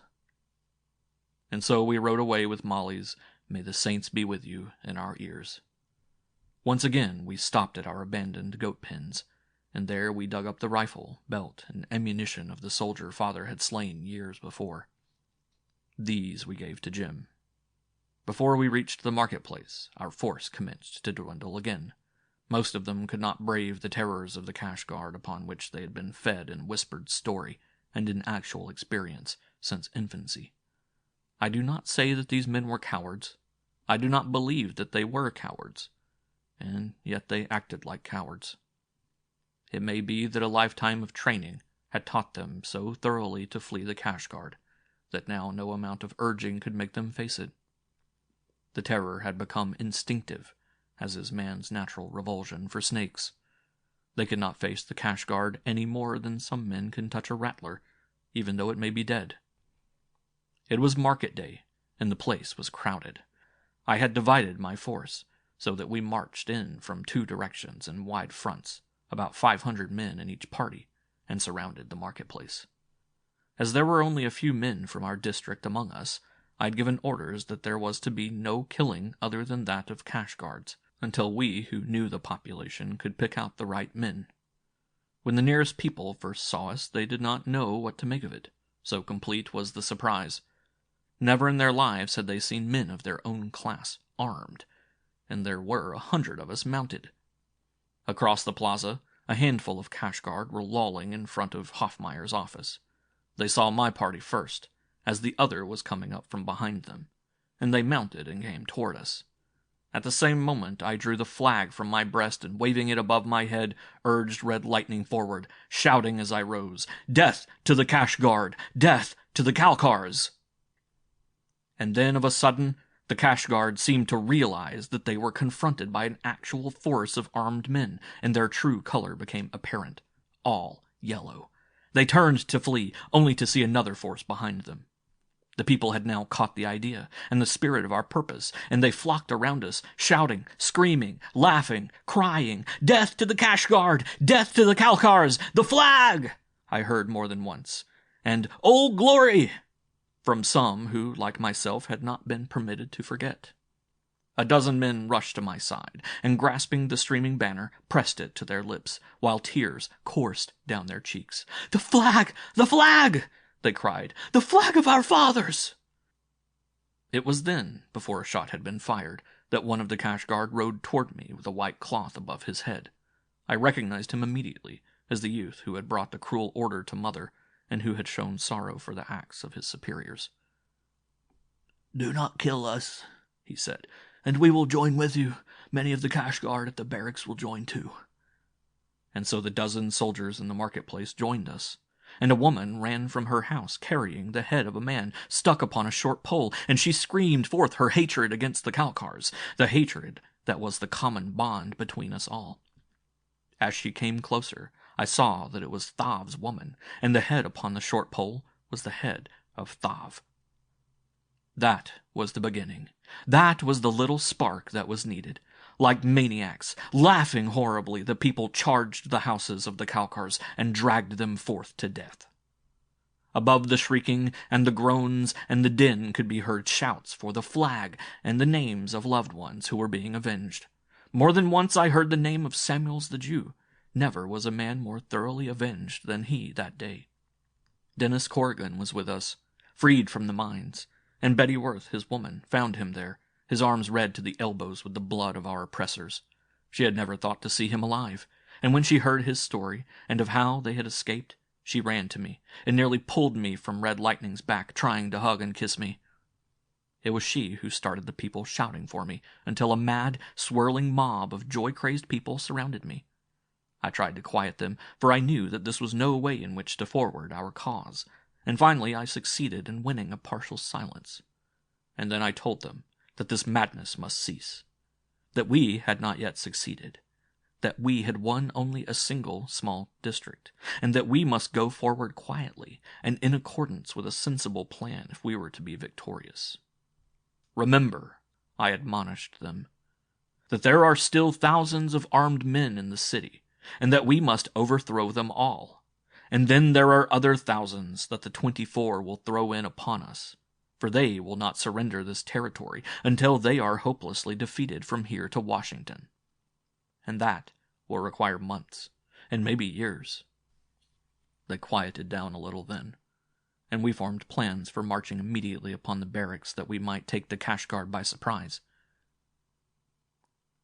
It was about this time that Father found Sur and killed him. "I told you," said Father, just before he ran a bayonet through the tax collector, "that someday I would have my little joke, and this is the day." Then a man dragged Hoffmeyer from some hiding place, and the people literally tore him to pieces. And that started the pandemonium all over again. There were cries of "On to the barracks!" and "Kill the Kashgard!" followed by a concerted movement toward the lakefront. On the way, our numbers were increased by volunteers from every house, either fighting men and women from the houses of our class, or bloody heads from the houses of the Kalkars, for we carried them all with us, waving above us upon the ends of poles, and at the head of all I rode with Old Glory, now waving from a tall staff. I tried to maintain some semblance of order, but it was impossible, and so we streamed along, screaming and killing, laughing and crying, each as the mood claimed him. The women seemed the maddest, possibly because they had suffered most, and Thav's woman led them. I saw others there with one hand clutching a suckling baby to a bare breast, while the other held aloft the dripping head of a Kalkar, an informer or a spy. One could not blame them, who knew the lives of terror and hopelessness they had led, they and their mothers before them. We had just crossed the new bridge over the river into the heart of the great ruined city, when the Kashgard fell upon us from ambush with their full strength. They were poorly disciplined, but they were armed, while we were not disciplined at all, nor scarcely armed. We were nothing but an angry mob into which they poured volley after volley at close range. Men, women, and babies went down, and many turned and fled, but there were others who rushed forward and grappled hand to hand with the cash guard, tearing their rifles from them. We, who were mounted, rode among them. I could not carry the flag and fight, so I took it from the staff and replaced it inside my shirt. And then I clubbed my rifle, and guiding Red Lightning with my knees, I drove into them. God of our fathers, but it was a pretty fight. If I had known that I was to die the next minute, I would have died gladly for the joy I had in those few minutes. Down they went before me, to the right and to the left, reeling from their saddles with crushed skulls and broken bodies, for wherever I hit them made no difference in the result. They died if they came within reach of my rifle, which was soon only a bent and twisted tube of bloody metal. And so I rose completely through them, with a handful of men behind me. We turned then to ride back over the crumbling ruins that were in this spot only mounds of debris. And from the elevation of one of these hillocks of the dead past, I saw the battle down by the river, and a great lump came into my throat. It was all over, all but the bloody massacre. My poor mob had turned at last to flee. They were jammed and stuck upon the narrow bridge, and the cash guard were firing volleys into that wedged mass of human flesh. Hundreds were leaping into the river only to be shot from the banks by the soldiers. 25 mounted men surrounded me, all that was left of my fighting force, and at least 2,000 cash guards lay between us and the river. Even could we have fought our way back, we could have done nothing to save the day, or our own people. We were doomed to die, but we decided to inflict more punishment before we died. I had in mind Juana in the clutches of Ortis. Not once had the frightful thought left my consciousness, and so I told them that I would ride to headquarters and search for her, and they said they would ride with me, and that we would slay whom we could before the soldiers returned. Our dream had vanished. Our hopes were dead. In silence we rode through the streets toward the barracks.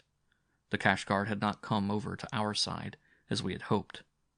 Possibly they would have come had we had some measure of success in the city, but there could be no success against armed troops for an undisciplined mob of men, women, and children. I realized too late that we had not planned sufficiently, yet we might have won had not someone escaped and ridden ahead to notify the cash guard. Could we have taken them by surprise in the barracks, the outcome might have been what it had been in the marketplaces through which we had passed. I had realized our weakness, and the fact that if we took time to plan and arrange, some spy or informer would have divulged all to the authorities long before we could have put our plans into execution. Really, there had been no other way than to trust to a surprise attack and the impetuosity of our first blow. I looked about among my followers as we rode along. Jim was there, but not Father. I never saw him again. He probably fell in the battle at the New Bridge. Orrin Colby, the blacksmith and preacher, rode at my side covered with blood, his own and cash guard. Dennis Corrigan was there too. We rode right into the barrack yard, for with their lack of discipline and military efficiency, they had sent their whole force against us, with the exception of a few men who remained to guard the prisoners and a handful at headquarters building. The latter we overcame with scarce a struggle, and from one whom I took prisoner I learned where the sleeping quarters of Ortis were located. Telling my men that our work was done, I ordered them to scatter and escape as best they might. But they said that they would remain with me. I told them that the business I was on was such that I must handle it alone, and I asked them to go and free the prisoners while I searched for Juana. They said that they would wait for me outside, and so we parted. Ortis's quarters were on the second floor of the building, in the east wing, and I had no difficulty in finding them. As I approached the door, I heard the sound of voices raised in anger within, and of rapid movement as though someone was running hither and thither across the floor. I recognized Ortis's voice. He was swearing foully, and then I heard a woman scream, and I knew it was Juana. I tried the door and found it locked. It was a massive door, such as the ancients built in their great public buildings, such as this had originally been, and I doubted my ability to force it. I was mad with apprehension and lust for revenge, and if maniacs gain tenfold in strength when the madness is upon them, I must have been a maniac that moment, for when, after stepping back a few feet, I hurled myself against the door, the shot bolt tore through the splintering frame, and the barrier swung in upon its hinges with a loud bang. Before me in the center of the room stood Ortis with Juana in his clutches. He had her partially upon a table, and with one hairy hand he was choking her. He looked up at the noise of my sudden entry, and when he saw me he went white and dropped Juana, at the same time whipping a pistol from its holster at his side. Juana saw me too, and springing for his arm dragged it down as he pulled the trigger, so that the bullet went harmlessly into the floor. Before he could shake her off, I was upon him, and had wrenched the weapon from his grasp. I held him in one hand as one might a little child. He was utterly helpless in my grip, and I asked Juana if he had wronged her. "Not yet," she said. "He just came in after sending the cash guard away. Something has happened. There's going to be a battle, but he sneaked back to the safety of his quarters." And then she seemed to notice for the first time that I was covered with blood. "There has been a battle," she cried, "and you've been in it." I told her that I had, and that I would tell her about it after I had finished Ortis. He commenced to plead and then to whimper. He promised me freedom and immunity from punishment and persecution if I would let him live. He promised never to bother Juana again, and to give us his protection and assistance. He would have promised me the sun and the moon and all the little stars had he thought I wished them. But I wished only one thing just then, and I told him so: to see him die. "Had you wronged her," I said, "you would have died a slow and terrible death. But I came in time to save her, and so you are saved that suffering." When he realized that nothing could save him, he began to weep, and his knees shook so that he could not stand, and I had to hold him from the floor with one hand, and with my other clenched, I dealt him a single terrific blow between the eyes, a blow that broke his neck and crushed his skull. Then I dropped him to the floor and took Juana in my arms. Quickly as we walked toward the entrance of the building, I told her of all that had transpired since we parted, and that now she would be left alone in the world for a while until I could join her. I told her where to go and await me in a forgotten spot I had discovered upon the banks of the old canal on my journey to the mines. She cried and clung to me, begging to remain with me, but I knew it could not be, for already I could hear fighting in the yard below. We would be fortunate indeed if one of us escaped.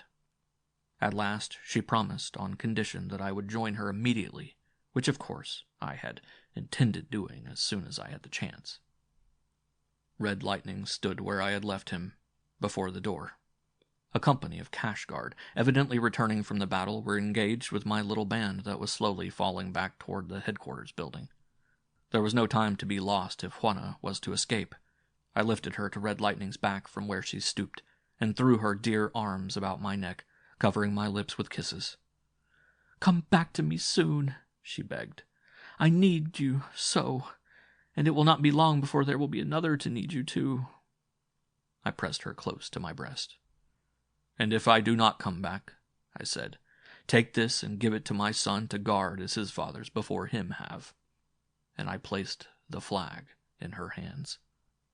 The bullets were singing around us, and I had made her go, watching her as the noble horse raced swiftly across the parade and disappeared among the ruins to the west.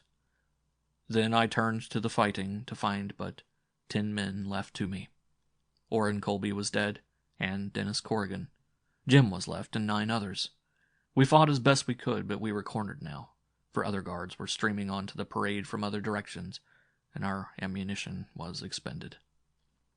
They rushed us then, 20 to 1, and though we did the best we could, they overwhelmed us. Lucky Jim was killed instantly, but I was only stunned by a blow upon the head. That night they tried me before a court-martial, and tortured me in an effort to make me divulge the names of my accomplices. But there were none left alive that I knew of, even had I wished to betray them. As it was, I just refused to speak. I never spoke again after bidding Juana goodbye, other than the few words of encouragement that passed between those of us who remained fighting to the last. Early the next morning, I was led forth to the butcher. I recall every detail up to the moment the knife touched my throat. There was a slight stinging sensation, followed instantly by oblivion. It was broad daylight when he finished. So quickly had the night sped, and I could see by the light from the east window of the room where we sat that his face looked drawn and pinched, and that even then he was suffering the sorrows and disappointments of the bitter, hopeless life he had just described. I rose to retire. "That is all?" I asked. "Yes," he replied. "That is all of that incarnation." "But you recall another?" I insisted. He only smiled as I was closing the door. End of Chapter 10. End of The Moon Men by Edgar Rice Burroughs.